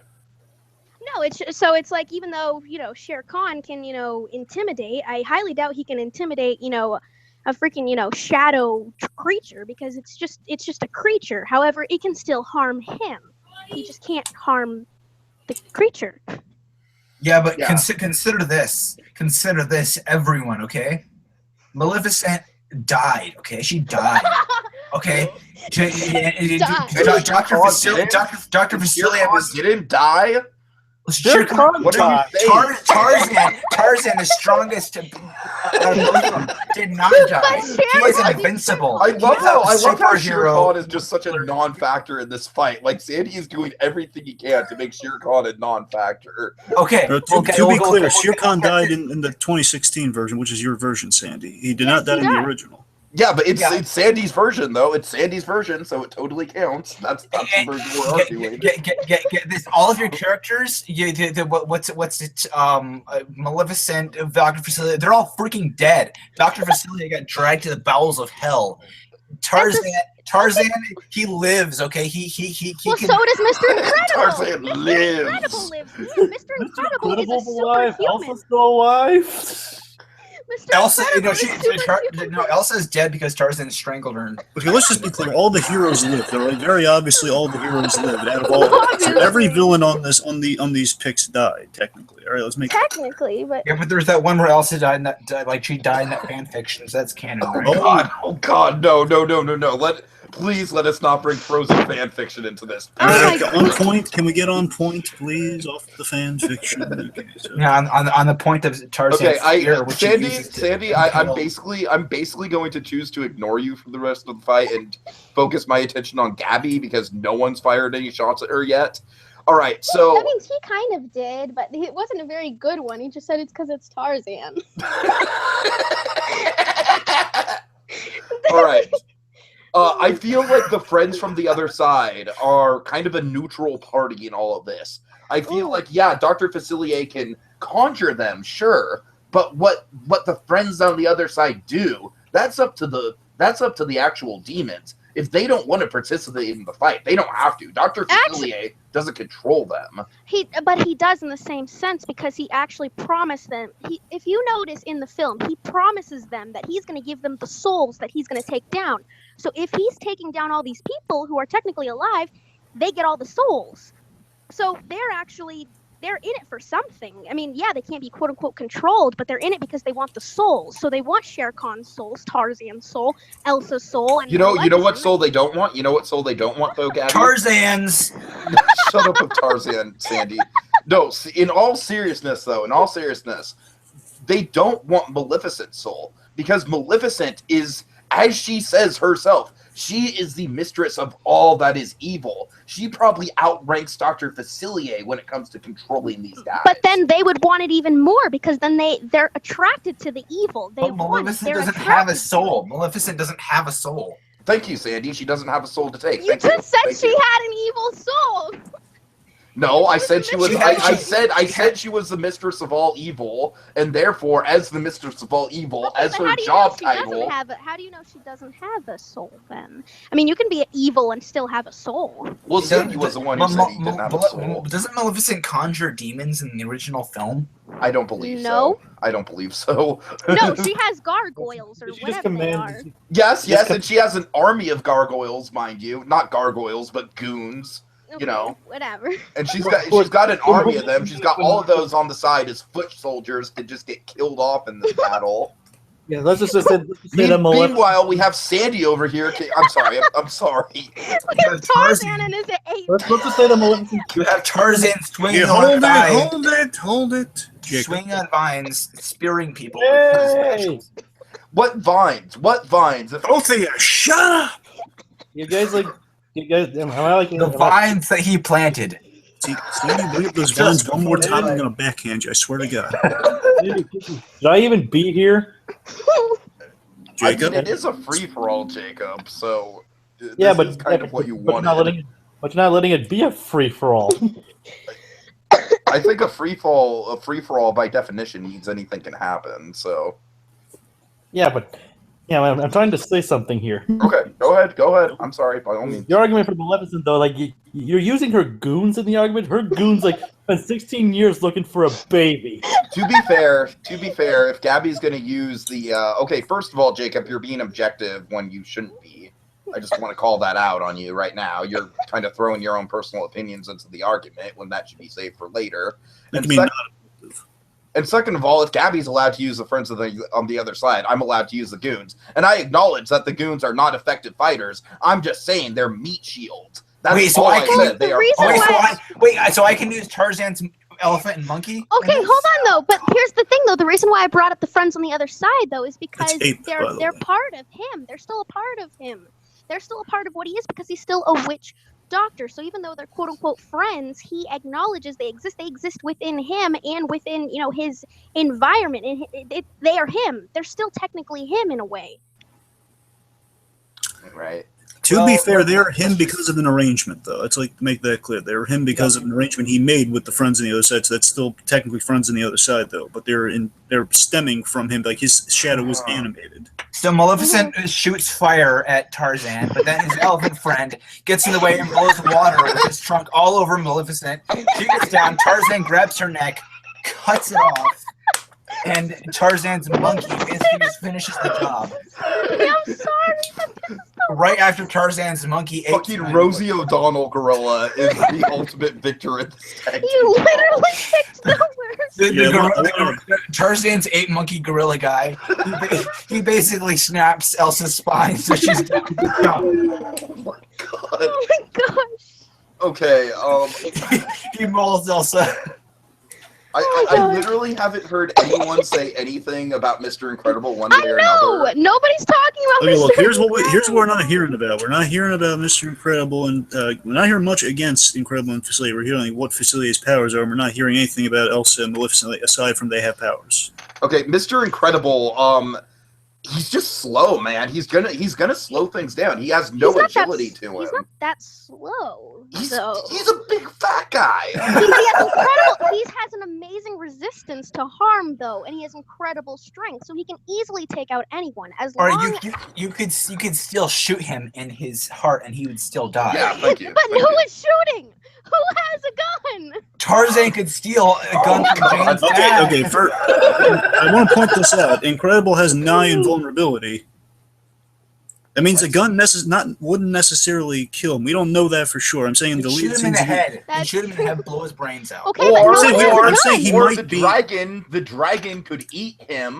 not unless Dr. Facilier has something to do with it and protects him. That's the whole point. The whole point is they're working together. So, I mean, Dr. Facilier could, like, technically distract Maleficent and Elsa while Mr. Incredible and Dr. Facilier do something else to harm everyone. And, I mean, Tarzan and Shere Khan is Okay. pretty easy. And without the friends on the other side, Dr. Facilier is just a guy, right? Like he doesn't have any sort of special like agility But he's a witch doctor. Glorified So magician. Yeah, that's what I'm saying though. That's what I'm saying. Like in terms of like a physical like one-on-one brawl. If you take out the friends on the other side, he is still a voodoo witch doctor. Well, who is to say Tarzan's monkey ape friend isn't gonna make the friends on the other side a more tempting offer? So then they'll be helping him. No, okay, Sandy. You know what? You're everyone's just fine at once. okay. I just want to reinstate that the whole argument about turning the friends on the other side against Facilier, like Maleficent is the only one who can truly do that. Come on. Okay, the But I monkey, don't Maleficent think is they the only would. one who They has the the clout monkey to can do that. speak. The monkey can speak. If he can speak, he can make the friends on the other side a more tempting offer. Okay. I No, just want to fact check. I just want to fact check the fact that the animals in Tarzan actually cannot speak because Jane cannot understand them. The reason that Tarzan can understand them is that he was brought up. Yes, you have to understand the language. That's what we've Yeah, established. yeah. Tarzan's like he taught Jane how to speak as well as her father. That's why in the series they can understand. Mm-hmm, mm-hmm. which is a stretch. But I'm But sorry, took time. Sandy, It wasn't but- easy. Oh my gosh. oh my god. This is. This oh is my this, gosh. this is getting interesting. It really is. Okay, but like I said, Mr. Incredible is a fat ass who's going to weigh everything down, and Dr. and the friends on the other side, Dr. Facilier, like Maleficent can very easily get the friends on the other side to turn on Dr. That's Facilier. not true. The friends on the other side have turned against Dr. Facilier before for less.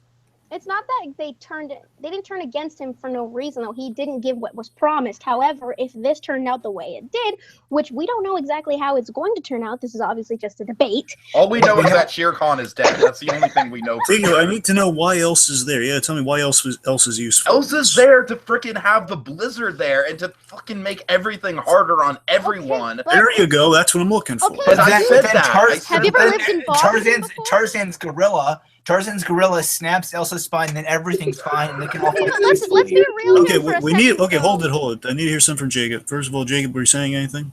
No, I was just laughing. Okay, let me emphasize this. I need a ruling from you, Jacob, so we don't proceed here. Can Tarzan have assistance from Tantor and Turk? I mean, I don't know. I mean, would we be allowed? That mean we would allow the other goons to be allowed in there too? Exactly. So it's your ruling. So what do you rule? Do we have like henchmen and assistants on the side for this or no? Because that would include the friends on the other side, quite possibly. It depends what your ruling is. Like, would you count the friends on the other side as an ability Facilier can tap into, or all of this they can all have help? What's your Because call? Tarzan can steal Jane's dad's gun and shoot everyone Oh in the my head. gosh. Jane's Cause I- father cause does I- not have a gun. That's clear. He has a rifle, Sandy, okay? did you He has a watch the rifle. movies you are doing? I mean, did you watch the movies that you are? Well, he can Bring rip. him to the He can table. rip. He can rip. Sandy, since you're doing so bad, I'm just gonna help you, okay? Hold it. Like Clayton's gun was just lying around the jungle, and Tarzan picked it up. There, you're No, welcome, Jake, Sandy. no, You're fucking welcome. Okay, he gets the gun from Clayton or whatever his name is. You don't even know the name of the villain of your character. Okay, hold it. He finds Jane's dad. He rips his mustache off for clever disguise. So he can sneak up on everyone. What? What? His mustache. Okay, so Jacob, do we have a Clever ruling on help disguise. or no? Clever disguise. Jesus Christ. Okay, but like, it has to be. Hey, because each one of these has like a limited amount of help each one could provide. So, Yeah. I mean, and let's see, because I'm hearing Maleficent has the goons. Elsa would have Marshmallow. Shere Khan and Tarzan really don't have anybody. Well, Tarzan does. Mr. Incredible. I mean, I don't want to bring the other Incredibles into this because that would make it. No, that's too much. I'm saying we have to have limits here. So henchmen or henchman-esque qualities or abilities, those are allowed. It's not like whole other super team. Right? Okay, I mean, like, yeah, so, okay. I mean, what do you? I mean, I don't know. I mean, Tarzan, one of his abilities, he can talk to animals. He can call in some Can animal I just assistants. say a happy medium for everyone? Just everyone can have one assist, and I think that's what we're doing, and I think it's fine. All right. except Mr. That works for me. Jacob said okay with you. Okay, okay. Each team only. Okay, how many? One team can have one assist. Okay. Because and no other member from the Incredibles because that would make things a bit too easy. Of course. And Tarzan has Jane's dad. Okay, seriously, Sandy, think about it. Think. yeah, Sandy, you're not even trying, Sandy. Think about it. You could talk to a whole bunch of animals. Okay, and also I want to point out one crucial thing about Elsa's ice powers here that are going to be a loophole in what we just established. All right, she can create sentient ice creatures to crush everyone. All right. So, Tiki, what do Depends you? on her emotions, though. But they're just Remember, ice. she can only- They're just ice. And Tarzan can smash that ice. Okay. What I'm saying is she can only use one, and who's to say she couldn't use the? Who's to say she wouldn't create the snowglitz, the little snowglitz either? That's the Oh, choice. Either an Olaf! army. She can have an army. She can have Olaf, an army of those guys, or Marshmallow. I'll take Marshmallow. I'll take Marshmallow. That's your choice. I mean, you can't have any more of these wild cards in there. So you have to make sure you stick to Marshmallow and her ice powers. That's all you got. All right. All right. Well, I'm just saying that's what you have and additionally the for you. pawns for Maleficent. It wouldn't. No, like the thing. Each team can only have one. Oh, like- and so no, it's either Maleficent's goons or it's Marshmallow. Those are your choices. God damn it. Well, Yeah, Marshmallow. I'm saying I don't want. Goons are Like I said, useless. Wait, I know, but I thought I could get the clever loophole of like, yeah, but she technically conjures the people, so it's not her goons. It's so let me clarify. So Maleficent and Elsa, you could either have her goons or Elsa or one of or Marshmallow. For Shere Khan Tarzan, since Shere Khan doesn't really have any of his allies. I mean, well, he has vultures. He has the Beatles vultures. Wait, what? Oh no, sorry, wrong one. Not the movie. I know. I'm sorry. I just realized it. the Okay. Beatles vultures are in on the Wrong. evil I know. scheme. What? Tarzan could call an animal or someone else, Tarzan has his monkey friend. Okay, well, Hey. think about. Wait, okay, hold on. You used the fucking elephant, Sandy. I'm not done explaining it yet. Let him explain. Let Jacob explain. And like I said, as far as Mr. Incredible and Dr. Facilier go, if you choose Mr. Incredible's side, you can use another member of his family. Oh no, I'd rather stick with the friends on the other side. Okay. Okay. There you go. No. So, we do not know the extent of Elsa's power, so what she could do is she could just conjure up, like, a Godzilla-sized snow monster and just wipe out everyone. But Boom. we're going based on what she is in the movie, and she doesn't bring a Godzilla to life. Wait. So Jakey, your two are Elsa and Maleficent, right? Yes. So then Maleficent can't breathe any fire, or else it's gonna melt Elsa's army. Oh! Yeah.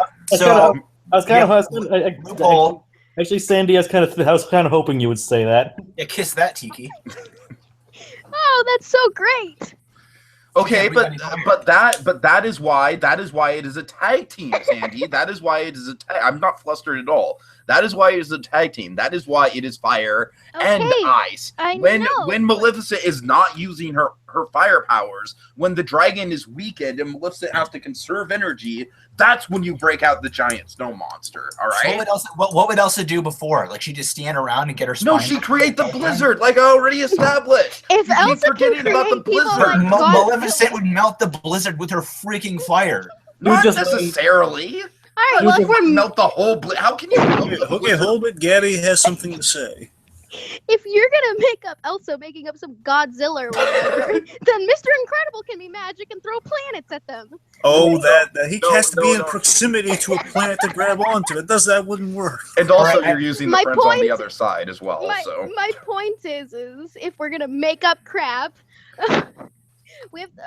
based on Elsa in the movie, Elsa uses her powers only emotionally. she doesn't want to hurt anybody, so I don't know if she'd really, But this is out for blood, though. We're taking But the she couldn't- continuity out she of this. couldn't even kill Hans. And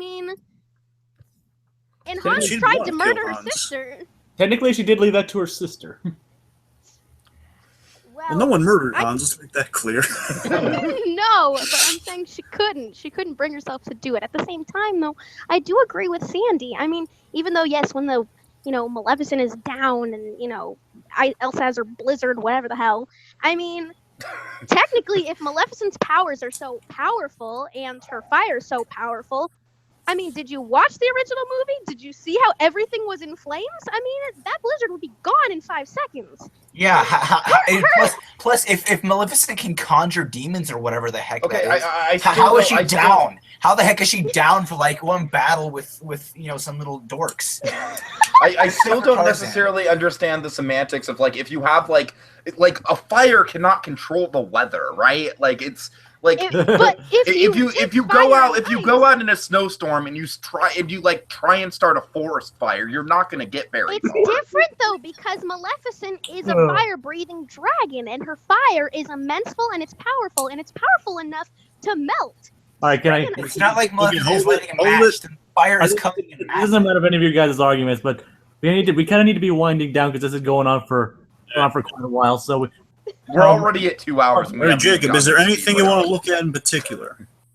I'm just saying, like, you guys can probably, I'll give you guys another 10 minutes if you guys start just like repeating Another yourself. 10 minutes. I don't necessarily think we need another Okay, 10 5 minutes. I'm just Okay, saying. In all seriousness, Tarzan is super powerful. He's super strong. He can do a lot of damage. He can really screw you up. Not as bad as Mr. Incredible though, who has actual powers of incredible strength, and like I said, has an amazing resistance to harm. I know, but Mr. Incredible can't jump around like a little ape. Like Actually, he can jump though. If you watch the movie, his jumping skill is actually pretty amazing.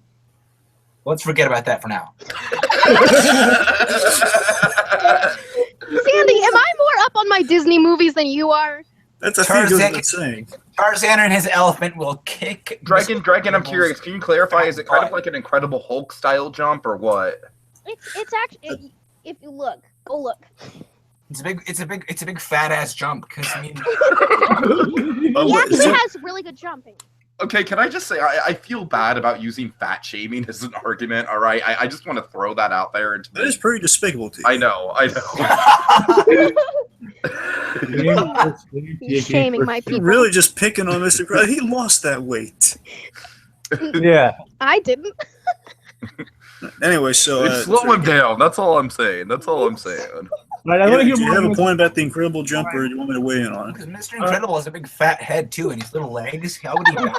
I want to hear more from Sandy, obviously. A little bit more from Sandy. All right. Well, I mean, Shere Khan is a big, threatening tiger who can use psychological powers. Even though he doesn't really have any powers, he can use his psychological mind tricks in a sense to twist everyone's mind and do stuff, you know.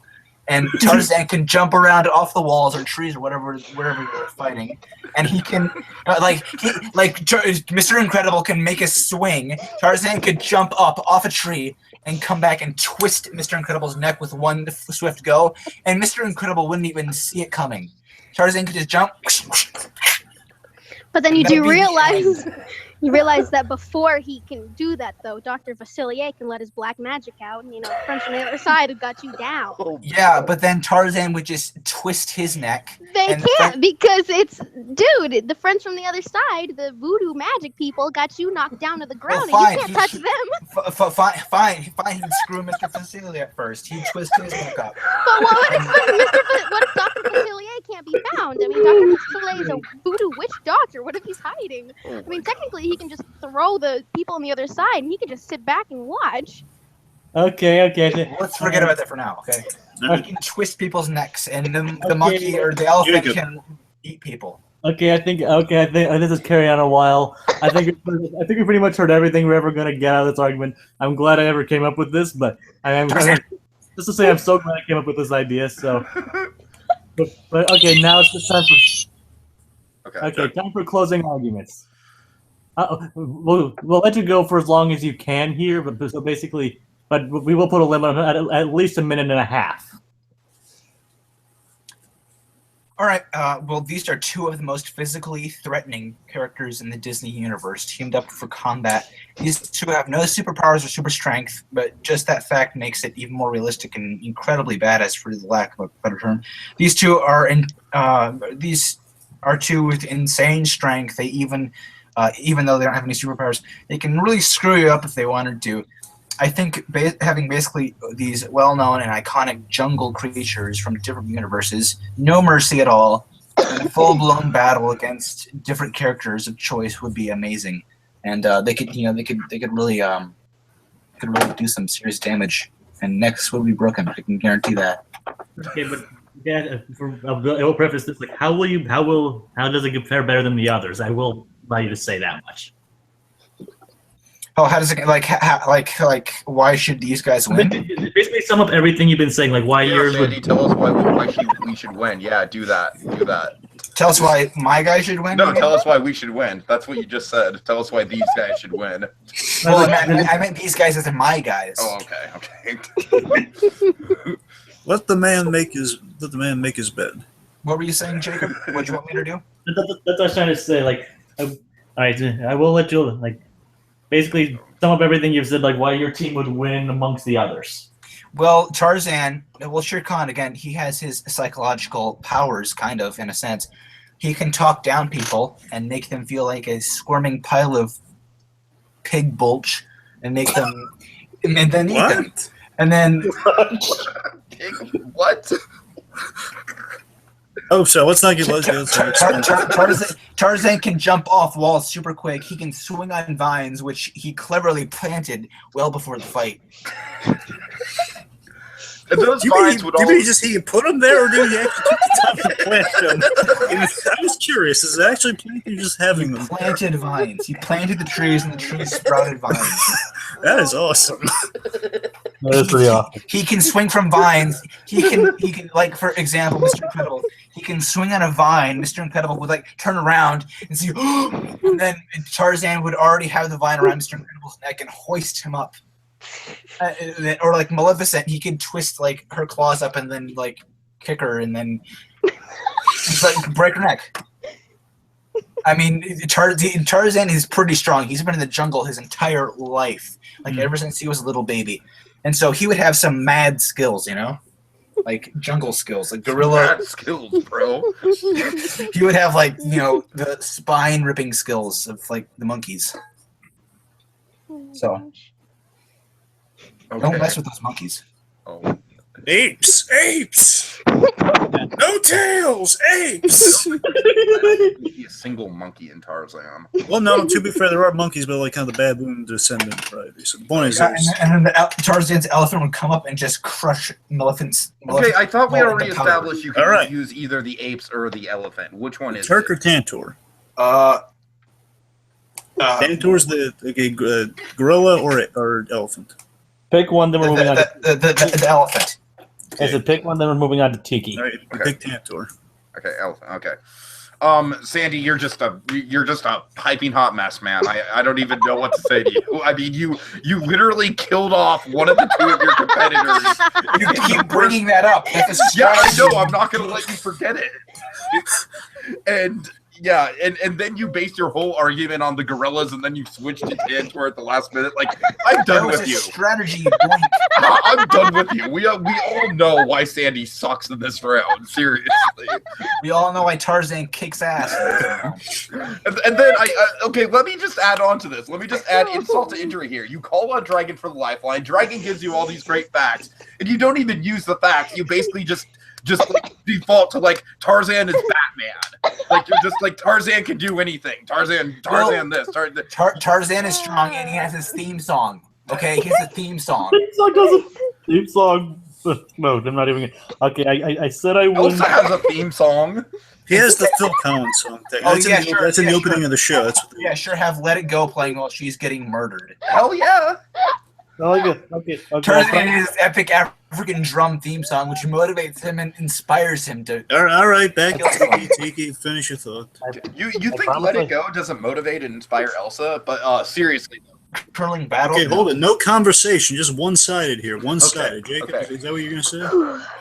No, what I'm saying was like I promised I wouldn't get involved with the overall discussion, so I was restraining myself. Good. Okay, Tiki, finish your thought. No one else. Yeah, sure. Just Mr. Incredible, like I said, he just like in terms of speed, he's clearly got the like I think he'd last a while. Like I think he'd be the endurance guy here, but at the same time, I don't think he has the stamina to really hold up in a fight, especially with the speed thing.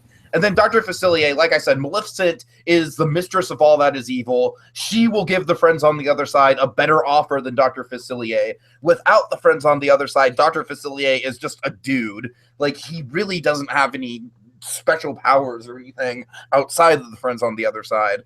And then, like I said, it's like you have to break down, like, fire and ice. Maleficent and Elsa would counteract each other. We would have the devastating ice powers of Elsa. She could just literally freeze someone and kill them in the most horrific, like, kill them Iceman in, spoiler alert for Days of Future Past, you know, like Iceman in Days of Future Past style. Like, freeze them and then stomp on their frozen head. That's the brutality we're talking about with Elsa. And then with Maleficent, you've not only got the evil to counteract Facilier, but you've also got the factor of the shape-shifting and the devastating dragon when you need it, but also the shape-shifting back into the crafty sorcerer when she needs to retreat. It's a perfect freaking combination. I'm done. Okay. Which is exactly why Tarzan would win. Hey, Oh my god. Sandy, just stop, Sandy. Just stop. Okay. Gavin's turn. I'm gonna start with Sandy since that one's the most ridiculous. I'm sorry. Let's be real here. They're both obviously No. Okay? No. And in one sense, I'm kind of going to back up Tiki in the sense of, come on, dude. Everyone's got powers except for you. You're in a losing battle. I mean, yes, Tarzan can plant his vines. Which is the most ridiculous thing I've ever heard of. I can't believe you said that. I had so much respect for you. That's the line of the episode. I had so much. Please embrace the fact that this whole round for me was not taken very seriously. Because I already know I'm going to lose. I mean, okay, but you know, like, Yeah, you knew you were gonna lose when you killed off one half of your team. That was a strategy, Doug. Strategy. I mean, okay, but seriously, let's get real here, though. All right, I mean, Shere Khan and Tarzan obviously don't have any special powers. Yes, you grew up in the jungle, but compared to Mr. Incredible's strength, I mean, good luck, kid. At the same time, I mean, Dr. Facilier, yes, I know that without his friends on the other side, there's some things about him that would kind of be pointless, but at the same time, like I said, he's still a voodoo petro witch doctor. He still has black magic, and in the talking of, when we're talking about reality, as when Sandy was talking about how it's more real that Tarzan and Shere Khan don't have magic, black magic is real. It's very real, and many people use it. I mean, there's Wiccans, I mean, but anyways, Dr. Facilier still can tempt, give empty promises. I mean, Dr. Facilier is still a very powerful, magical person. So technically, he could, you know, tell Shere Khan whatever the hell in whatever language. I mean, I'm sure, you know, the friends on the other side can tempt him to go do something and then go dead. All right, killed. With Elsa, all I think of is Elsa letting go her hair and spreading magical powers to create an ice castle. I mean, woo, how magical. I could just see her like tripping on her dress 500 times trying to, you know, defeat these people. It obviously wouldn't work out for her. At the same time, Maleficent, she still has her weaknesses. I mean, did she get stabbed one time by Prince Philip and she was done? I mean, what if she gets stabbed one time? I was honestly waiting for someone to bring that up, so good job. She was stabbed one time, and I mean, that seems pretty ridiculous. She had this big, powerful dragon, stabbed, died. Oh, okay, never mind. I mean, I don't see how Shere Khan and Tarzan could win this. I think they'd be the first to go. But I also I see Elsa tripping over herself. She could even break her own neck from tripping on her own dress. You see how long that thing is? Her dress could be her freaking enemy. Save the monkey some work. And with Maleficent, like I said, one blow and she's done. I mean, with Mr. Incredible, yeah, he may be quote-unquote fat, but like I did say, if you do watch the movie, I said he's slow, okay? I just want to point out that's the basis for my argument. He does still he has amazing strength, and he has an amazing resistance. You said fat all over the place. You did say fat, by the way. You said fat. You call. There are several times when you call him, I quote, fat ass. Okay, so but the basis for my argument is that he's slow. You forgot the whole fact that he actually loses most of it rather like halfway points. So all right. But long story short, I mean, like I said, Elsa would be tripping over her dress before she can do anything. Maleficent just needs one blow and she's done. And Tarzan and freaking Shere Khan, they're both mortal. I mean, they can obviously just be done. And Mr. Incredible could snap both their necks, since we're talking about snapping necks. And like I said, Dr. Facilier, he has petro voodoo black magic, and friends on the other side could help him. So I don't see how this could go wrong. All right, I think that's enough. Well, Mr. Incredible can't do anything. That's enough. Hey, it's over! It's over! Claws his eyes out. Give it up, Sandy. Give it up. Wow. Yeah. Can I just say before we do anything else, I think this was really, really fun, and I don't necessarily think we should do it as a Disney debate topic anymore because it takes up way too much time. However, I would be down for doing it as like a spin-off show at some point.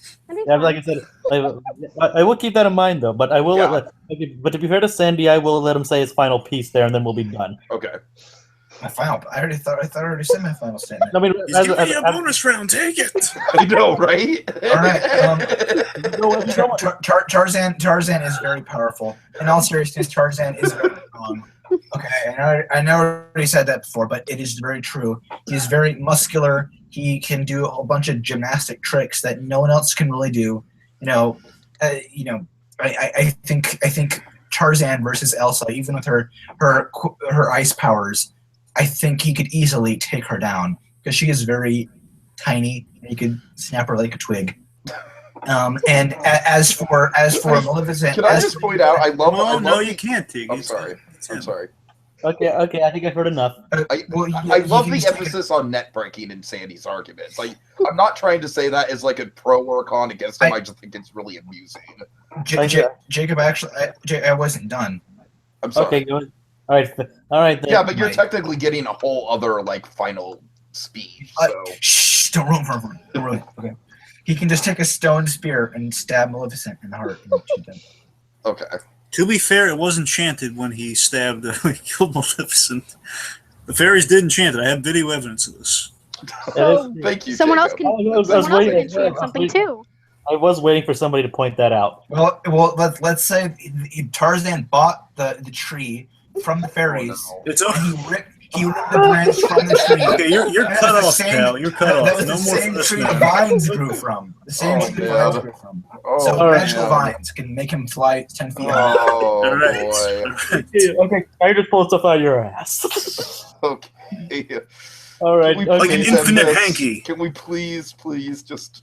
Yeah, but I would be open to like doing a whole spin-off based off this, like you guys said. But, Mhm. but like I said, I am so glad I thought of this. I mean, this has just been so fun. It's just like inevitably gonna make a Disney debate with 3 questions just as long as a Disney debate with 5 questions. Okay, so let's just stop it here. Yeah, please. All right, Dragon, your delegations first. Okay, let me say this for all of you. I'm a little disappointed. Oh, jeez. Okay. I'm sorry. I'm coming into this from the perspective. I live for the superheroes and supervillains kind of being pitted against each other, fighting and being teamed up reluctantly against each other. I gotta tell you, again, fantastic question, Jay. I gave you kudos. Really, question, really good round. So I'm just saying, at least it was fun. But my problem is, you guys really. There was so much repetition. I mean, barely any strategies and like how someone would specifically take someone down. I heard it here and there. I didn't hear near enough of it. I got to tell you. So I mean, there's some really cool ideas here, and I'm going to go through them.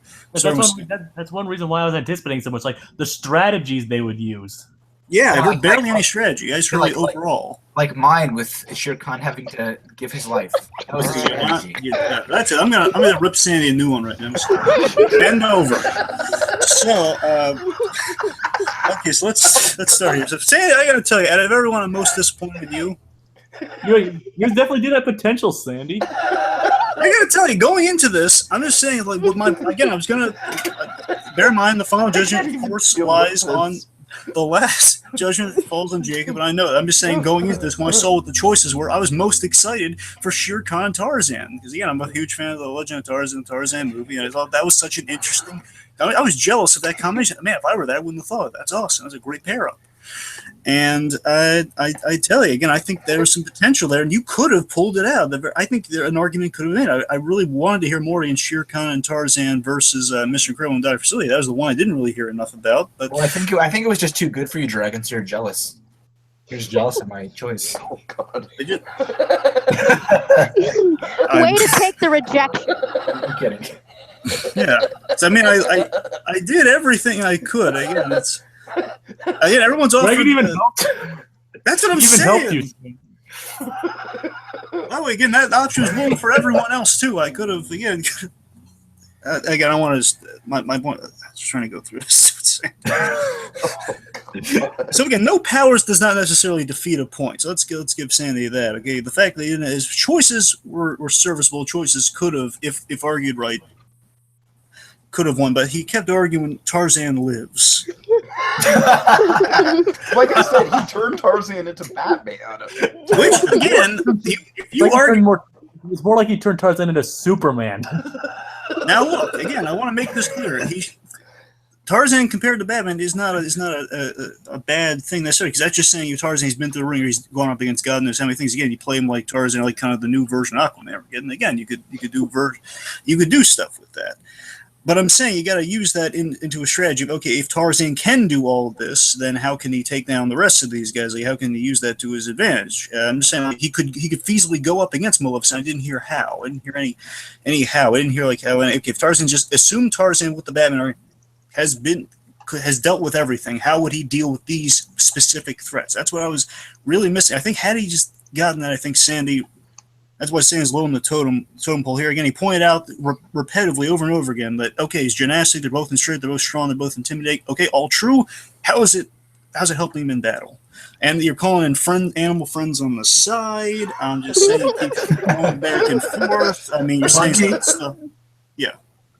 It's ape, not monkey, but, it's... A monkey? It's a monkey. Again, it's Honestly, like Shere Khan brings the mind games, Tarzan with the ability, physical therapy. It's all I'm only here like descriptions. I'm not hearing strategy or like how again the shooting yourself in the foot strategy. That's all. The monkey brings the big hands.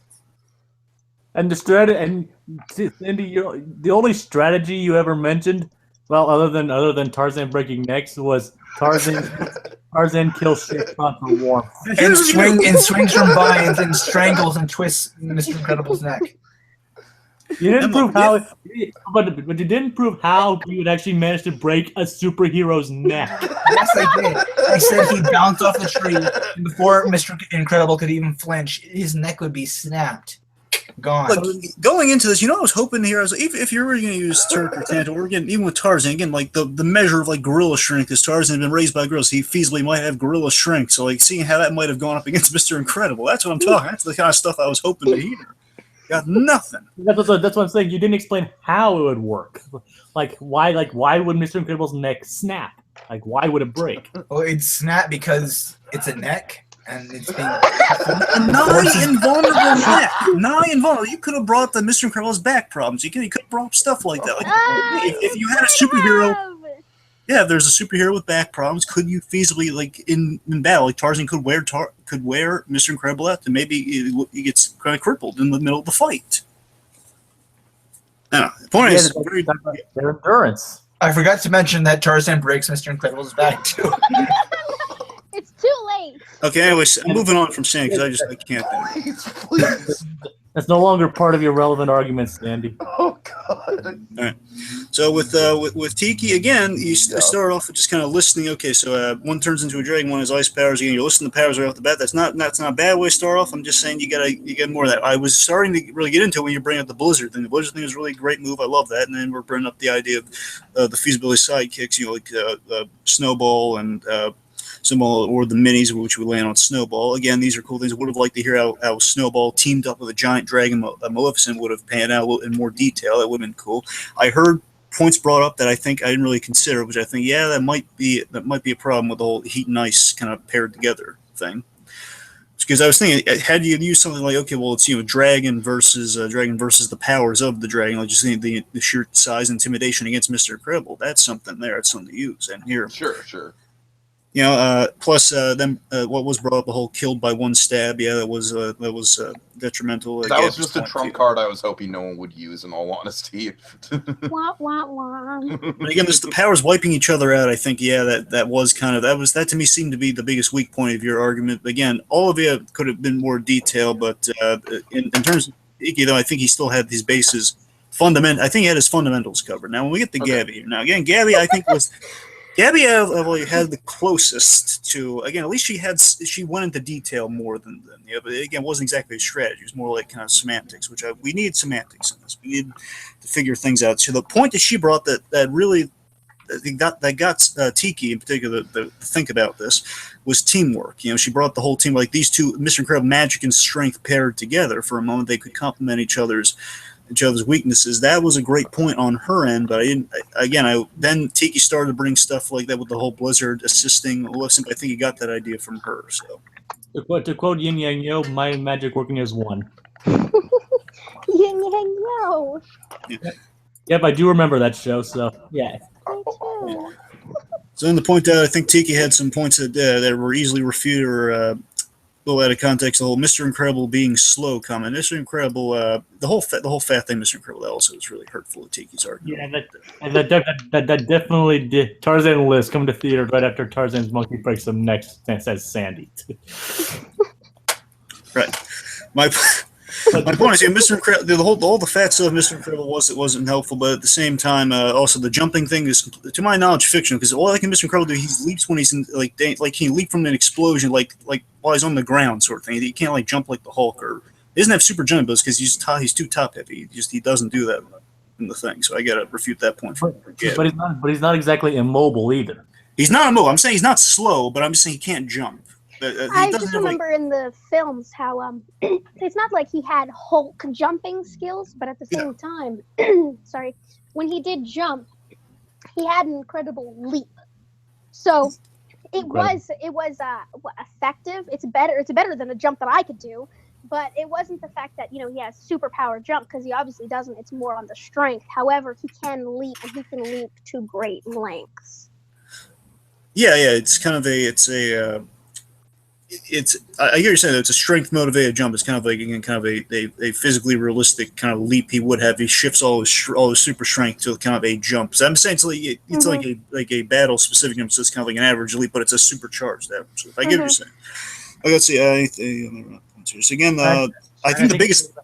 Oh, sorry. Go ahead. One last point, then we'll move on. I'm sorry. Just the last thing against Gabby's. Well, she did go over specifics. Again, the big detrimental thing to her argument, though, was the whole Facilier doesn't have powers if he doesn't have a contract with, the friends from the other side. Which, by the way, in the middle of battle, again, Facilier doesn't seem to be the most, because you got to remember, Facilier is a guy who he's a deal maker. He's a magician who has like really powerful friends, and if those friends aren't with him in battle, again, who knows? But at the same time, he's going to be talking and deal making from what Gabby made it sound like. He would be talking during about making deals. But I don't think they're going to be interested in. You want a battle ready companion for Mr. Incredible, I would think.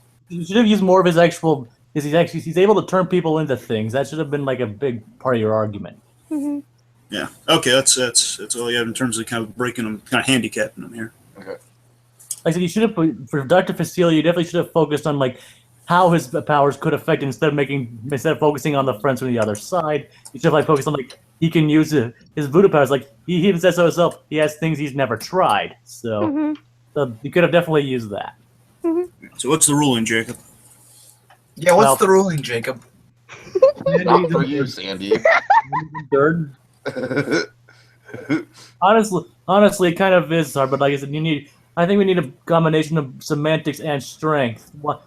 Semantics and strength. While Tiki focused mainly on the strength, I think Gabby had a better selection on both, like how well they would actually work together and how they complement each other more. So Gabby gets the point on this one. All right. Oh, yay. All right, Gabby's in the lead. I just want to defend my public image with the fat thing. I literally said that because I could not think of anything else to bring down Mr. Incredible with. We don't hate you. It's okay. I'm thinking about it. So, but like I said, I mean, those obviously she faltered in some areas with both of them. She provided a wider spectrum as to why her team would be more effective against the others. So that's why I'm giving her the point. Okay. No, I totally respect that. Just to be clear, Tiki's not a fattest. I mean, I hope I'm not. I hope you're not too. No one wants to be a fattest, Tiki. I hope you're not. I just feel really bad about it because, like I said, I was just honestly Mr. Incredible in my research was like the one guy who I couldn't think of to get. Like, it's tough. It really is because he's invincible. So how do you? So yeah, I genuinely do want to apologize for that statement, though. I do genuinely feel bad about it. So All right, so Sandy, you'll be joining us as our third opinion on the speed round. If you wish. He's like, no, I'm done with everybody. yeah, I mean, Sandy, you could just duck out now if you want. Sandy, I mean, I'm giving you can make your voice heard here. Well, I just have one quick request. What is it? That Tarzan gets to come. What? What? And the genie from Aladdin. Tarzan and the genie are best friends. What? What? What? And Bert from Mary Poppins, he's their friend too. Okay, who drugged Sandy? Who laced this tea? Or whatever, or his Pepsi, or his whatever he's drinking. Genie's the whole reason that Bert is magical. I mean, Okay. he's the magical. All right, fine, you win. Fine, okay. Okay. Do you want to be the third opinion or not? Wow. Yeah, but I have to sing Jolly Holiday every time I say something. You know, it's just, Yeah, No, yes you or don't. no? Not crazy. If Yes you or do no, that, not I will crazy. literally eject you from the hangout, Sandy. No. Sandy. You're I'm giving- upsetting Gabby, Sandy. I Look mean, at her. I'm kidding, but Sandy, seriously, like this is going on long enough, please. fine. All right. Well, I'm not happy about this. Okay. Well, then don't be a third opinion then if you don't want to. Okay, I'll be right back. All right, I just have to get something somewhere else. Okay. I swear to God, if you come back here and you pop something silly on the screen, I asked Tiki to eject you. Yeah, we'll see. We'll see. Tiki, All be right. prepared to Was eject that him a if you have threat? to. Was that a threat? That is a threat, Tiki. I'm saying be prepared to eject him if he does something silly. He comes back. I'm not joking. You eject him. It's on you. I'm sorry, I didn't think this would take. I didn't think this would take so long, guys. I'm legitimately sorry. Well, I mean, that's why it should be a spin-off show, but And I want I'm Tiki to sorry. back down on air. I want witnesses, okay? It's going to be on Okay. Tiki if Sandy comes back and does something silly. oh my god. Wait to do the No. speed round until Sandy comes back, because I don't know if he wants to do it. Anyway. Should I wait, or should I wait till he comes back? Do we? Well, first of all, I think we need to just set up the speed round rules really Yeah, quick, Jacob, sure. if you want to roll, kill some time that way. All right, Gabby. Since you're in the lead and Tiki has a point, so that means that you two qualify for the speed round, where we fire a bunch of rapid fire, not a bunch of rapid, but we say a question, and you two think of an answer on the fly. Whoever talks first does go. This round does involve the watch, which Tiki will operate. hmm Jacob, can I make a suggestion? Can we only have one rebuttal instead of two, just to make it go faster? Yeah, that'll be fine. Okay, cool. So it's cool. 30-second opening, 15-second rebuttal, and 30-second closing, correct? I That is thought it correct. was a 15-second closing. No, I we're, thought it was 30, 15, 15, 30. That's Yeah, what like- it was, but Okay, no. you're right. You're right. we're Okay, cutting so- we're cutting out a second rebuttal. Okay. Okay. 30, 15, 13. 30, 15, 30. 30, Yes. 15, 30. Got Like it. it's like a 30 sandwich with 15 in the middle. Got it. And whoever speaks first. This one isn't based on random.org. Whoever speaks first will defend their character first, or pick. Tiki's the loudest, so I mean, it's based on time, not who. It's based on time. Like if I hear you speak first, and then Tiki yells, then you'll go first. You understand these rules as they have been explained to you, Gabby. yes. Okay. The point of the question is to be on. The point of these questions is to be prepared for anything, and be prepared to pick. And I'm not going to do a multiple choice because those are frankly quite cruel. You're not going to do multiple choice? Like, you're not going to do a bargain bin or anything like that? No. Aw, that's kind of disappointing. I like the bargain bin stuff. Well, then maybe if someone got in on the planning process, we would have. How would I get in on the planning process if I wanted to fight, mister? What are you talking You about? could have right said, now? "Hey, I would like these sorts of questions to be in there." We would have come up with them. Yeah. I'm not even going to say anything because you're being as ridiculous as Sandy right now. Oh, I would not want. You don't have to say what it's about. You just need to say you would like some multiple choice questions. We could have come up with some multiple choice questions for everyone. I assume there would be multiple choice That's what I'm questions. saying, you There's always assumed. multiple choice questions. You know what they say? You know what they say when you assume, Tiki. Okay. Oh. Okay, look. I don't know what's up with Sandy right now, but we don't really have any more time to kill Okay. because this is already 2.5 hours long. So, Okay. So Gabby, you understand the rules of the tiebreaker? Yeah, do you understand, Gabby? oh God, Sandy, what the hell? Honestly, just refresh it for me, please. Okay. So like, first one. So I ask a question based on these speedruns, and you make your pick, right? You speak for 30 seconds to why yours is good, and then Tiki will do so for his, and then you do 15-second rebuttals like why yours is bad, why yours is good, why his is good, and then basically, and then the 30-second closing statement. And then I do this for 5 questions, and whoever has the most points by that point, or if there's a tiebreaker, I keep going. Mhm. But whoever has the most points after at least 5 questions will be the winner, Okay. unless there's a tiebreaker. Gabby, if you Okay. beat Tiki, I'll be very, very impressed. Thanks, I don't Sandy. know. Thank you.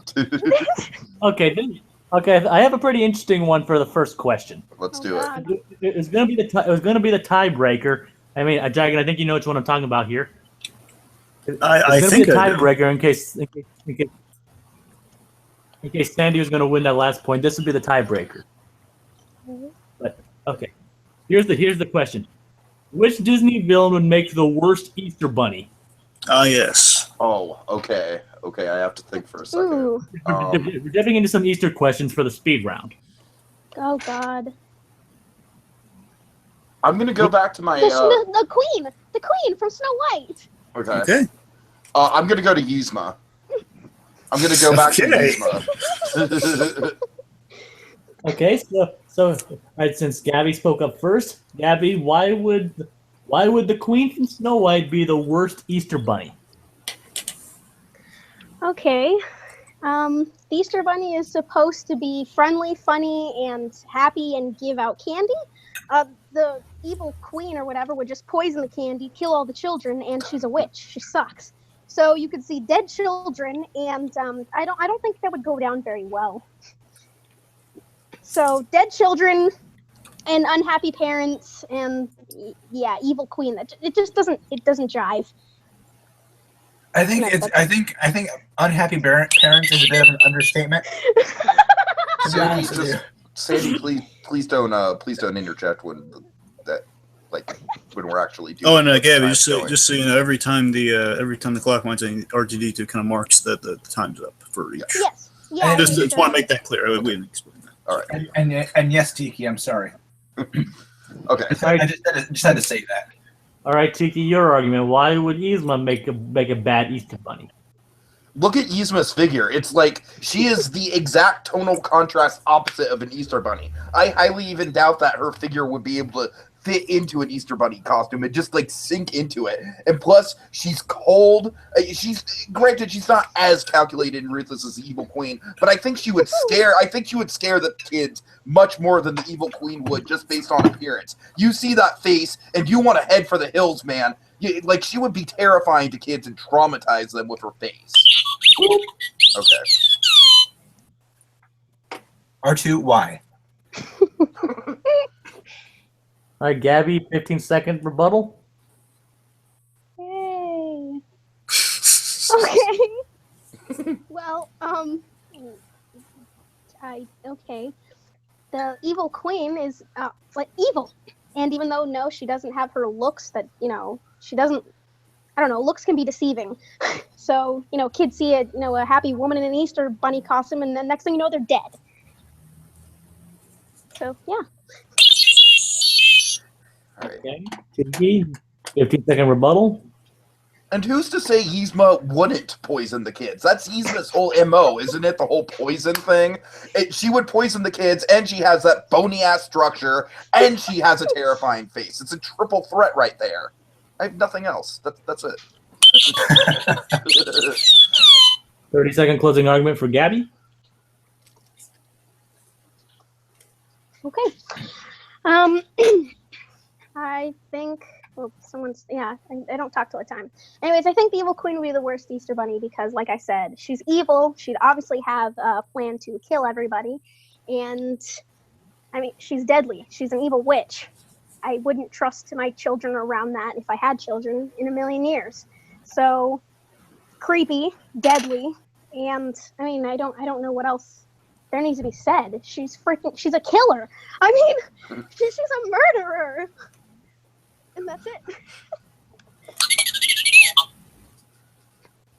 So the functionality of an Easter bunny is just basically just to stand around in a costume and look, And I feel like the evil queen could do that. She's got the posture down. Whereas Yzma would be all over the place, and Yzma absolutely despises kids and is like the evil queen has time. Like she's meticulous and she would be patient with the kids even though she hates them. Yzma would head for the hills with the kids as soon as the kids would head for the hills upon seeing her. It'd just be awful. It'd be awful. Okay. This is an interesting one because you both raised some very, very good points against each other. Are Dragon and I going to share our thoughts? Yes, we can share our thoughts. Yeah. All right, I thought that was a thing. No. No, that's a thing. I'm just saying. I was just waiting for Jacob to kind of give the order on that. But yeah, sure, yeah. Oh yeah, Go ahead, Jacob. You two can go first. I mean, You can go first because ultimately it is up to me. I mean, Yeah. I will take your opinions into account. Okay. All right. Well, I honestly have to go with Gabby's hands down, just because I think just that the fact that the evil queen is so meticulous and she thinks everything out before acting is, I think it makes her that much more evil.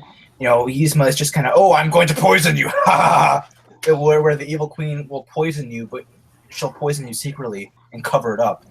I think that is just twice as awful, 10 times more awful, and I think the more awful you are, the worse of an Easter bunny you'd make.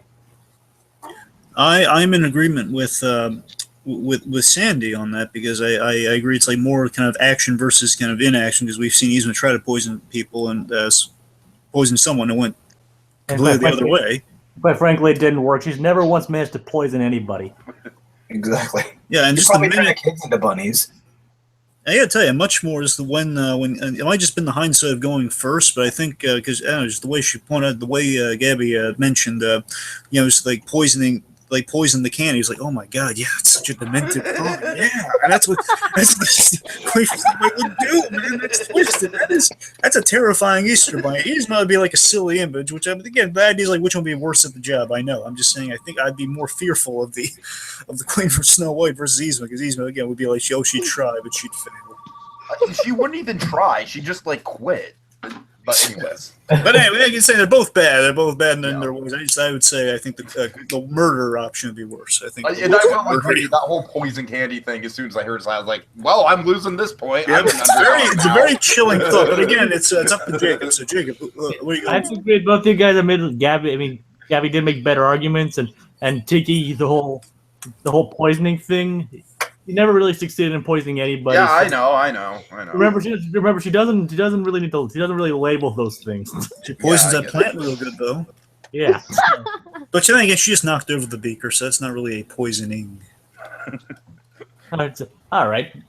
So Gabby gets the point. She has 3. Yep. Okay, so 3-1. So just I'm just trying to keep track of the semantics of how many points I'm gonna like. I need to get at least 2 points to stay in it. Yeah, 2 points to tie. Mhm, okay. And so if she gets the next 2, she wins. Yep. No, not. Wait. Yeah, you're right. I'm sorry. Go ahead. All right. This next one plays a bit of another on the Easter side.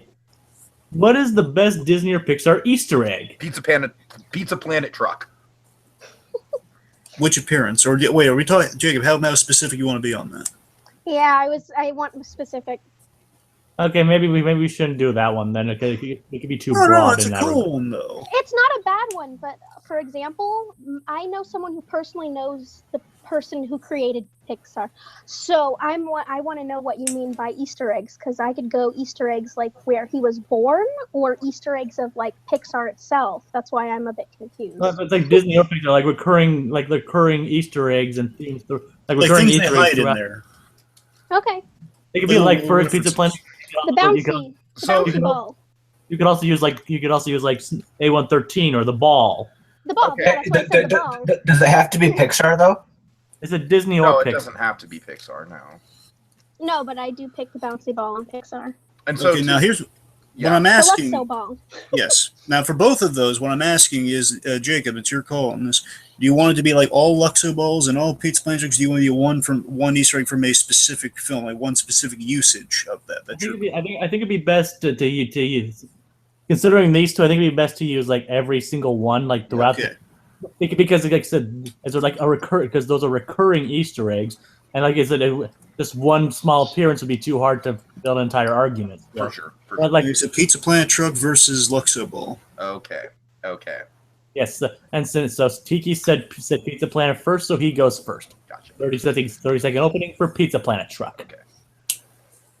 The Pizza Planet truck is synonymous with Disney Easter eggs. It is in every single Pixar movie besides The Incredibles, I guess, kind of.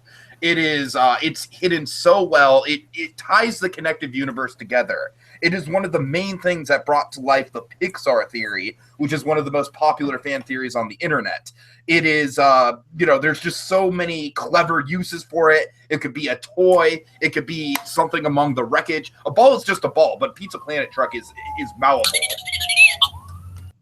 Okay. 30-second opening for Luxo Ball. Okay. The thing about the Luxo Ball that makes it so iconic is the fact that it's not only in all of the Toy Story movies, but it's in Monsters, Finding Nemo, it's in Up. I mean, you see it, and not only is the Luxo Ball just a ball, but if you remember in Toy Story 3, the Luxo Ball is just a tile on the wall. It's not actually a ball, but you see the image of the Luxo Ball on the tile. So it's not just a ball, it's actually just an iconic piece. Not to mention in Brave, it's not just a ball either. It's actually a little talisman. And yeah. 15-second rebuttal for Tiki. Give me 1 sec. I'm just stewing on my thoughts here for just a minute. I wish we had dramatic music like they do on movie fights. Okay. Oh, did you want the Star Trek? No, I don't want anything. Okay.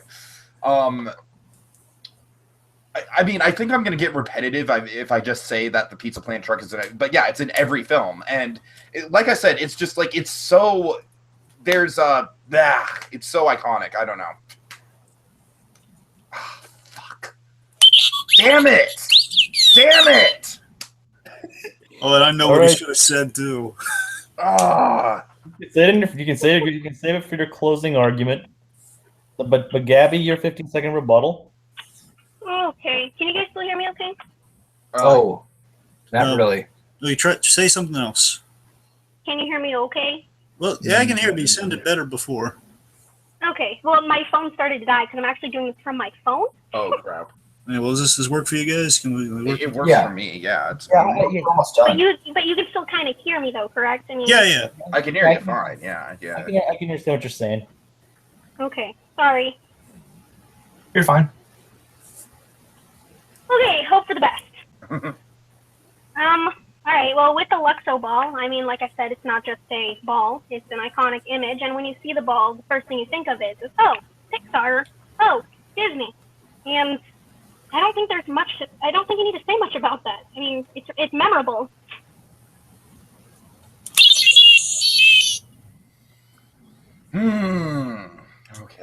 Okay. I'm really feeling the pressure, guys. Closing argument? You Closing can do it, argument. Tiki. Come on. Let's just pull through this one last round. Okay. Think victory. I know. Crap. I thought I had this, man. I really thought I had You know this. it's true. You know it. Feel it. Come on, say something, Tiki. Okay.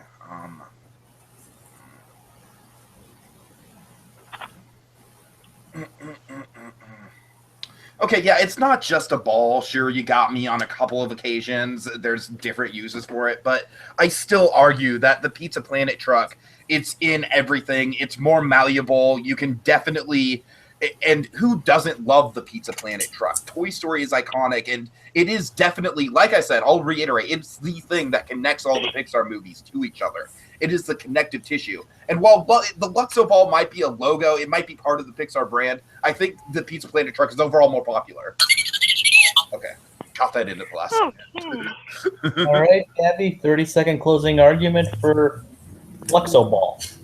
Luxo Ball. Ready? Okay, not just Luxo Ball, but for your overall argument. Let me just rephrase that. For your overall argument.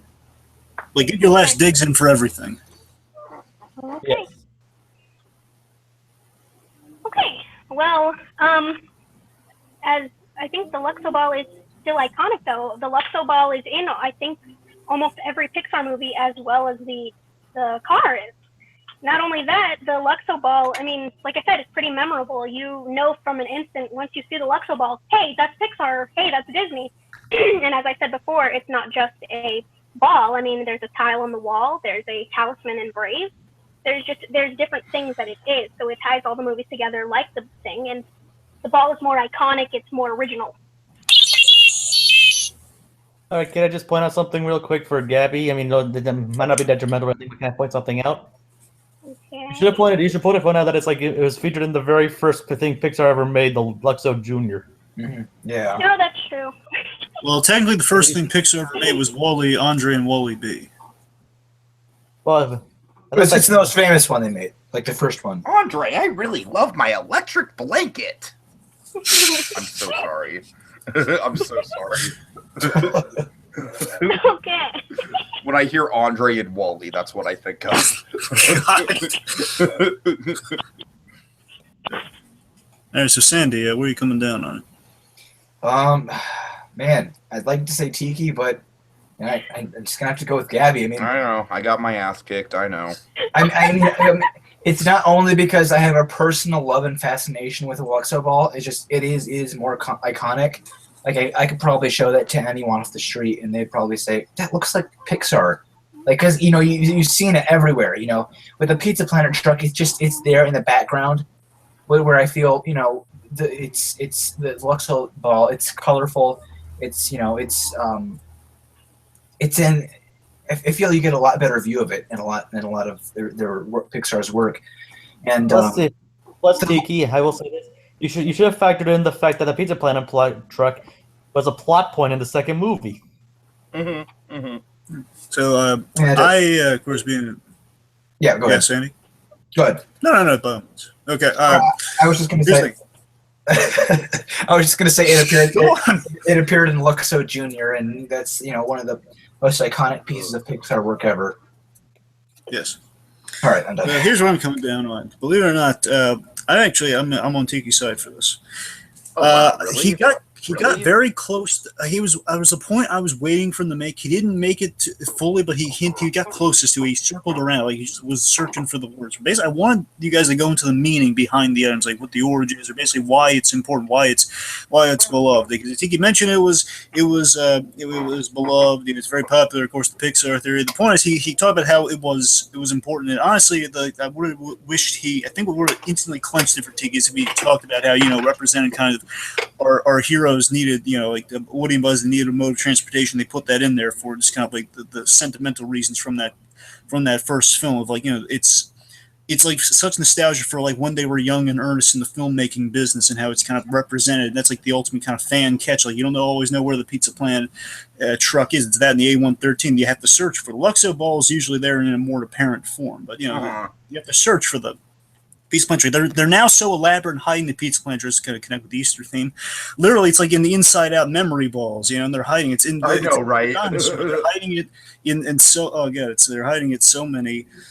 So because it's in space in The Good Dinosaur, and they're hiding it so elaborately now. And again, just the meaning behind it, and kind of the fan thing, which was touched upon. The same thing with Gabby's argument, which again, like the meaning behind the Luxo ball, because I think she circled around, but she like didn't sink her teeth into it, like a little less than how close Tiki was to it. Like she, again, like the fact is iconic. She mentioned it was iconic, which is good. I just wish she mentioned, like from the Luxo short, from the Luxo short film. That's what everyone identifies Pixar with instantly. I think that was kind of brought up by everyone else. I didn't really hear that much from Gabby. Because her was memorable. I heard vague, like it was memorable and stuff. I didn't really hear like that. Yeah, I have to get dragging on that one. Like I said, there were a lot of on both sides that could have been fleshed out, but ultimately, I do have to give this one to Tiki. Oh, holy shit! Really? Oh my god! Now it's 2-3. When I totally flubbed up that rebuttal, I thought I was done. I thought there was nothing I could do to save myself when I flubbed that rebuttal. But honestly, no, dude, I was dying. I was like, I don't know what else to say about no, but honestly, your points overall were a bit stronger than hers. Okay. Well, thank you guys. You both did a good job on I'm that. still alive. Thank God. You made the best out of it. Made the best out of a thing. I'm where still you ran alive, out of unlike Shere Khan. Oh, come on. Okay, so it's 3-2. It's 2-3. It's Yeah. Tiki's got 2. She's got 3. Okay. Okay, Dragon, do you remember any of my do you remember them? Which one do you think we should do now? Well, I mean, I know one, but it's. I don't think you guys are going to be able to talk about it much. I know that's the Give it thing. away. I know the subject of one, but I can't quite remember all the. Well, you haven't listed in front of you. All right, it's going to be Jacob's as well. Do you want to go with the really silly one at the end about certain actor, or no? About the what? But we'll say that for like the tiebreaker. Okay, we'll save it for the tiebreaker. Well, then you go with what you ideally something Easter related. Do we have anything Easter related? They said a certain actor, Gabby. Okay, I'll tell you what, Jacob. it's an actor. Yeah. Okay, Yeah, Jacob, we don't either have- Easter or Star Wars. One of those two. Easter or Star Wars. I hope we have any more Easter themed ones. Well, go with the Okay. Star Wars one because the Star Wars trailer dropped today. Do Star Wars one. To be blunt with you, I love Star Wars, and I actually don't celebrate Easter. So Okay, so how about how about this? You can. How would you prank Darth Vader? What? oh my What? gosh.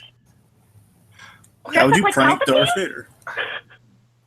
Or would you rather go with the "How would you kill Jar Jar Binks" question? I would rather go with how would you kill Jar Jar Binks. I would Okay, much rather do that lightsaber. one. That could get dark. Oh my I have an gosh. answer for two of them. Let's go. Gabby, Don't get Tarzan's monkey involved. Gabby, which one would you rather go with? Okay, what are we doing? It's either "How would you kill Jar Jar" or well, "How would you prank Darth Vader"? Well, I answered both of them. So Well, no, whichever Jay, one you have to guys- pick which one. You have to pick. Ah, The Tiki wants to do Jar Jar. No, but No. Jacob, it's your show, so I mean, I know. I'm just trying to be inclusive here. I'm just saying, like, I think the Jar Jar thing, like, I don't like the practical joke. Like, it seems like that'd be harder to work around. Well, it sounds like Gabby, Tiki's fate is in your hands. You want to give him a fighting shot, or do you want to fight him at a disadvantage? It's your call. Okay, so I think we'll go. I actually think like, how would you manage to pull prank on Darth Vader? I'd like to hear that. Dress up like Okay, Palpatine. fine. All right, we're going fine. with the prank question, Gabby. We're all going with Jeez. prank the Vader man. Would you say, yeah, Gabby? I should dress up like Palpatine. Dress up like Palpatine. But remember, this is we need a 30-second argument and then a 15-second rebuttal. Okay, so 30-second argument. How, Gabby, would you prank Darth Vader? Okay. I Wait, would bring the. Wait, hold on. Did Tiki even say what he would do? No, because I'm still thinking. Sorry about that. Go ahead, Tiki. Think of what you would do. Okay.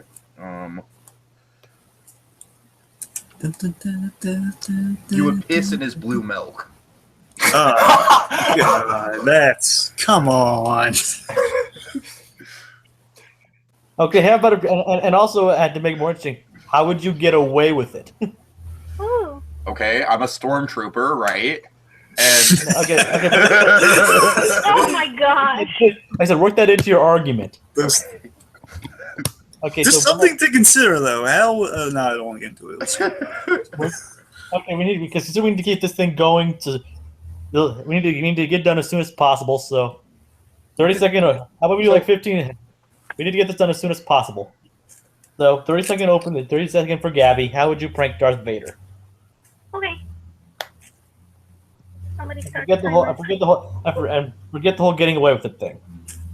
Okay. No getting away. Just how would you do it? okay. Okay. You have to All right, speak so well, we can start the thing. No, I am. I would dress up as Palpatine, or I'd have someone dress up as Palpatine, because Vader was so loyal to the Emperor. That loyalty was very key. So if someone dresses up as Palpatine, all of a sudden his knees go down to the floor. He's like, Master, oh my gosh. And basically he's just bowing down to this person who looks like Palpatine. Palpatine is all that Vader had left. I mean, he's the only friend, or he's the only person that he felt was his friend. He felt Obi-Wan and everyone else alienated him. So dressing up as Palpatine and pretending to be the Emperor would really hit him in the nerve. I'll address the flaws in the argument in my rebuttals, but just to say, like, yeah, I'm going with the more crass thing. I'm going with the one that you could actually get away with, and that, without being killed, without Vader just instantly recognize you and killing you. And I'm saying, like, look, if you're in a sea of stormtroopers, like, everyone wants to be pissed at Darth Vader. You'd be a hero at work if you were to say, like, hey, his blue milk? Yeah, I pissed in it. Yeah. Drink my piss. Ha ha ha. So lowbrow. All right. Drinks blue milk. 15-second rebuttal from Gabby. Okay. The thing is, though, is that you're saying if you could actually get away with it. I mean, if you dressed up as Emperor Palpatine and you could obviously do it. I mean, it's Star Wars time. The effects, I mean, it couldn't be done. And because of that loyalty, like I said, he'll automatically fall to his knees and just freak out. He'll be speechless. How exactly do you dress up as Palpatine? It's not just the robe. The guy has scars all over his face, very distinct scars. There is no way that Vader is going to see you as Palpatine and think that you're actually Palpatine. He is going to force choke the hell out of you, and you're going to be dead. 15 seconds. All right, 30-second closing argument. Okay. I just said we were in Star Wars time. Star Wars time means anything is possible. You can use effects makeup. You can do anything. You can have a holographic whatever the hell. I mean, you can get away with it. This is Star Wars time. Do you see the technology that they have? I mean, you can obviously get away with it.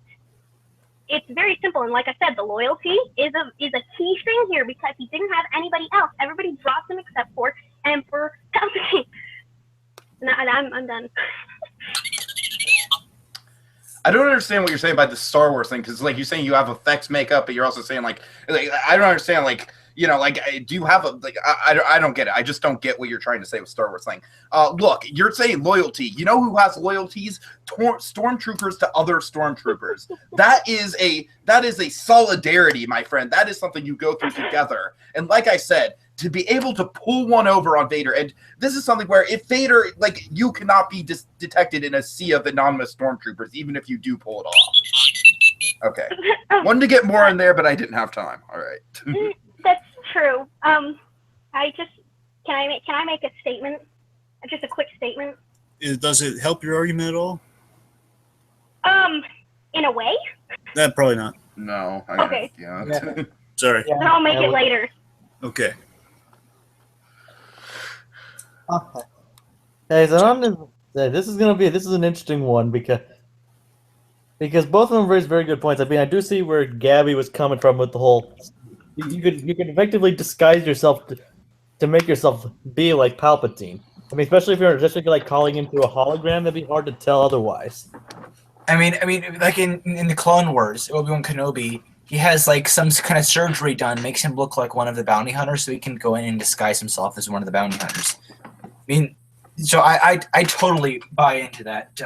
You can do like pretty much anything as far as your appearance goes in Star Wars.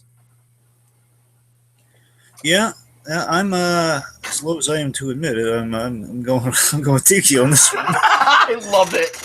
Okay, you know what? Even if I don't win, I just consider this the ultimate victory. All right? I just want to savor this moment. Go ahead, Dragon. Just saying again, as low brow and as low glass as it is. I got to tell you though, his plan is he's kind of the more well thought out. Just basically, okay, when Vader's not looking, we defile his milk.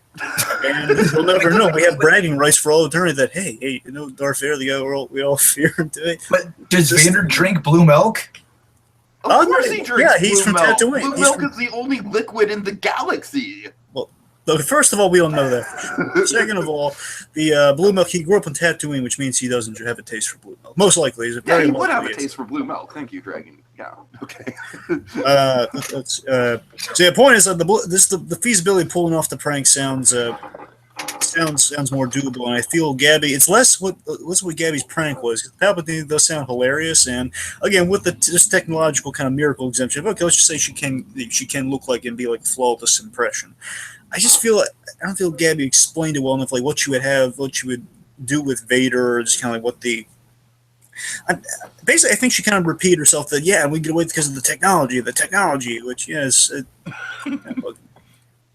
That. Again, good idea. I do love the idea for the prank. Just wish we had more like, and then we have Vader do this and be hilarious.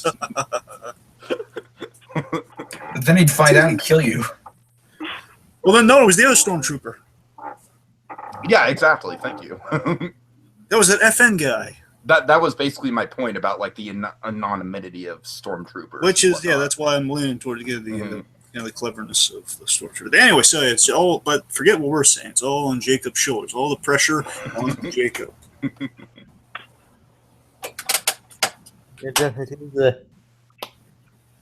Both definitely didn't make very good arguments there. It is kind of interesting, and they'll both bring points But ultimately, I guess Tiki did make the stronger points, so he gets the point for this one. All right. Yay. So they're tied. So does the next one take home all the marbles, or really going to 5? I would just suggest, since we're like literally over 3 hours at this point, that this next round be for all the marbles. Okay, I'm sorry. No, you don't have to apologize. It's fine. It's fine. The tag team question was experimental, so. Yes. All right, so I mean, I just want to make sure if everyone's cool with this being the last one. If everyone's cool with that, I just want to make sure. Mhm. From the labs of So You Want to Be an Imagineer. The tag test. you think we should use that question? You mean the actor question or the?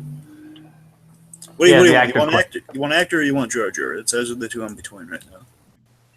I don't think we should do Jar Jar because we just did a silly Star Wars question. Okay, well we'll save Jar Jar for another occasion maybe. And Okay, trust me, if we went Jar Jar, I would go so graphic it would just be like you would not be able to sleep at night. Trust me. Probably not going to so much Dragon- worse. And Dragon, think about even not using that question because it might be too broad of a question. Which Or one? just- The Jar Jar one, right? No, not that, not the Jar Jar one, but the one we're thinking about using the actor question. Oh, right. So you don't you're not feeling the actor? Yeah, I'm definitely not. I don't think it'd be a good. I'll run it by you guys if you think it'd be a good argument. Okay. Which Disney animal should have Hugh Jackman's voice? That's the question. That's the question we came up with. Disney animal that. Scar. I mean, I like that. I'd be willing to do that one. Okay, so how about we Because I like? got an answer. Let's do it. Okay, let's word like this. What character, if they were to make which character Disney animal should Hugh Jackman play? The Great Prince of the Forest. Scar. Okay, Oh so boy, TK, I like you. Oh God. Okay, we need versus the ser- Great Prince of the Forest. Is that really what you're going with? Wait, what exactly did you say? I couldn't really hear that. Bambi's father from. Oh God. Oh God. What? You can change your answer and let Tiki go first. No, you can. I know what my answer is. Are you still gonna stick with what you have? Yeah, evil brother type animal. All right, so. Then again, it all boils down to the argument. So we'll see how it goes.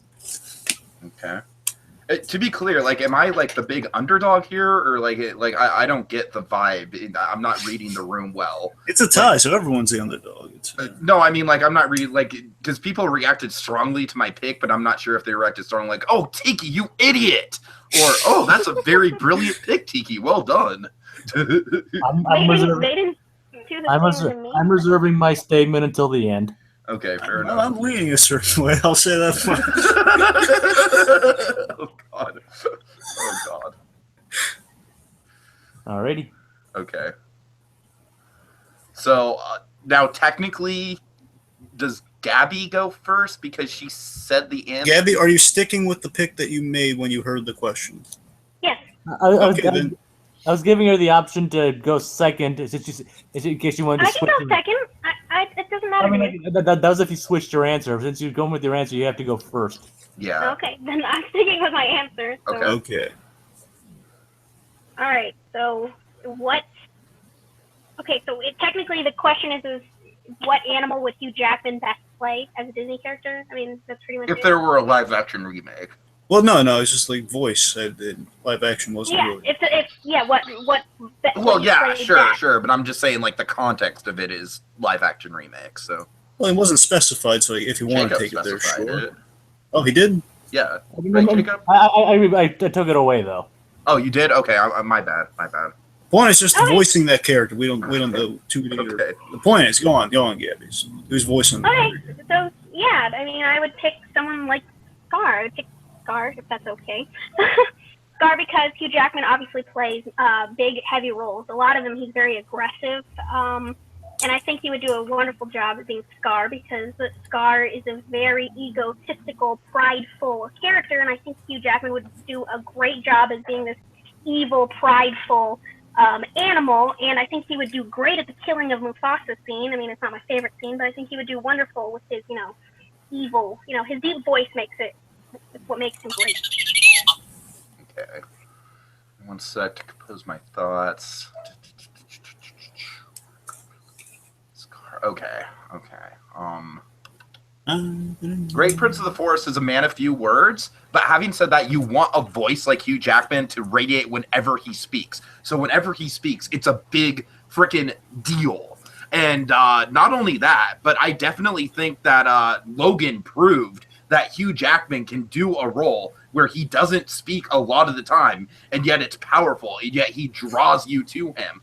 I think it'd be an unconventional choice, but it'd be a natural choice for Hugh Jackman to take on the Great Prince.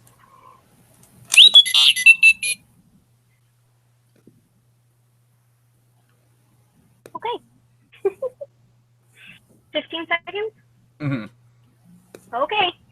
I also believe, though, that Hugh Jackman would make a wonderful type villain because his voice, like I said, it is very powerful. And with Scar was highly intelligent, and he boasted endlessly. He was able to manipulate situations and conversations. So with his manipulation, his selfishness, and his self-centeredness, with Hugh Jackman's voice, I think he would make a great character. Not to mention if Hugh Jackman stuck with the whole, Australian thing. Oh, wait. Oh, Shit. sorry, the button got jammed. My bad. I was, yeah. All right. Sorry. Let's. Do you want to just let her have and just give Tiki extra time, or I think we should do. That's fine, yeah. No, you should get extra time. That's okay. Okay. so we're just gonna leave yours as is? That's okay. That's fine, yeah. I'm okay. Okay. Sorry about that. That's on me. Sorry. No, you're okay. I'm not upset. Okay. So I get what, like 24 seconds, I think was when I stopped it. Jacob, is that fair? That sound good? Sounds good to me. Okay. Okay, we're working with that. Okie dokie. 24 seconds. All right. So Hugh Jackman, like I said, you mentioned that Hugh Jackman has a powerful voice, and I agree. And what better than like one of the most iconic lines in the movie is "Your mother cannot be with you anymore," and how chilling and powerful would it be to have that come from someone that we know and love as much as Hugh Jackman? And he's just like I said, the character would be a man of few words, but every time he speaks, it'd just be like super powerful. Okay. R2, stop swearing. Cut her off. Well, he really likes Logan. Now this one's 30 seconds, and we'll keep it at 30. Yeah. Yep. Okay, I'm ready. In terms of, quoting movies, I think it'd be amazing and powerful if Hugh Jackman said, "Long live the king." I mean, if you remember, when Scar was throwing Mufasa off the rock, he says, "Long live the king," in that very deep, evil, menacing voice. I think it'd be amazing if Hugh Jackman played that. He's vicious. Scar is a very vicious, intimidating character, and with Hugh Jackman's deep, menacing voice, although he does play a lot of good guys, I think it would be great if he played at least a bad guy. At least. Right. My arguments suck. Okay. Well, to be fair, you have a much easier character to argue for than I do. So. Really? Yeah, I think so. Doing Because terrible. I have a funny thing you should say, Tiki. Okay. Well, I mean, I'm not trying to. I'm just saying it's. Okay. Anyways. Sorry, just trying to complete my thoughts.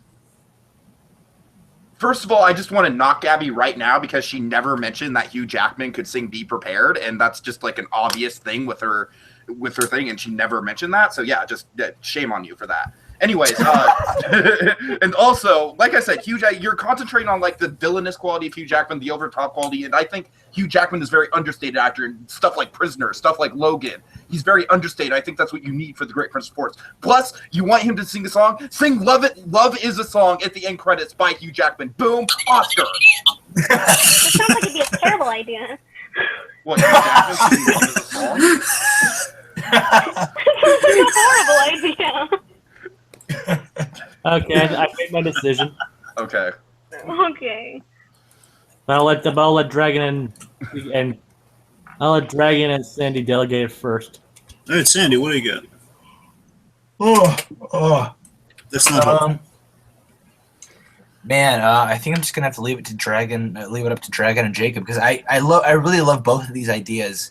Oh, man, I think if I had to choose, I'd probably have to go with Scar.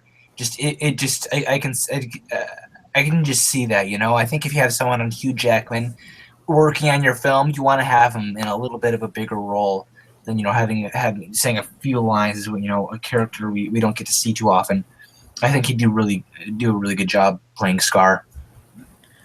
Okay, let me say this. I think in terms of the better choice, I think that's Scar. However, I think the stronger argument was with Tiki. I think Tiki brought up a lot of excellent points. Again, I don't agree with them, but I agree with the method at which they were presented. So I have to agree with that. That's where I'm going to get. However, I do think I would much prefer to see Hugh Jackman play Scar. And she listed some good reasons. I think Tiki had more, and he was more organized with his approach. Again, as incorrect as it may have sounded to me. All right, Tiki, you said that Scar was the better was your choice, but I think honestly the Great Prince was an easy choice because like he doesn't, like he said so himself, he doesn't actually do much. I mean, which despite some of the power of his scenes, he actually doesn't have that much of an impact overall. Yeah, which is why I feel like it was a riskier choice on my end, because there's less to work with there. But like I said, I think that also worked against you. Like okay, it's like this bit part. But like I said, and I do believe that overall she did make better arguments, though admittedly, Be Prepared was a bit of a major disappointment that you didn't mention that. I honestly thought that would be a KO for me. I would hard. Yeah, that's what I'm talking about. One of the Tiki's stronger points, like the whole Be Prepared thing too. I'm agreeing with that. But honestly, I do believe honestly overall I do think Gabby did have to make the better points. So congratulations, Gabby, you win your first. All right. Yeah. Hold on. Yeah. I'm not quite convinced this was the right ruling because of my Be Prepared thing. I honestly thought that'd be just a total knockout point, but fair enough, Gabby. You did a wonderful job coming on for your first time. Great job. Great job. You. I think it was all my arguing with my family. She is the champion.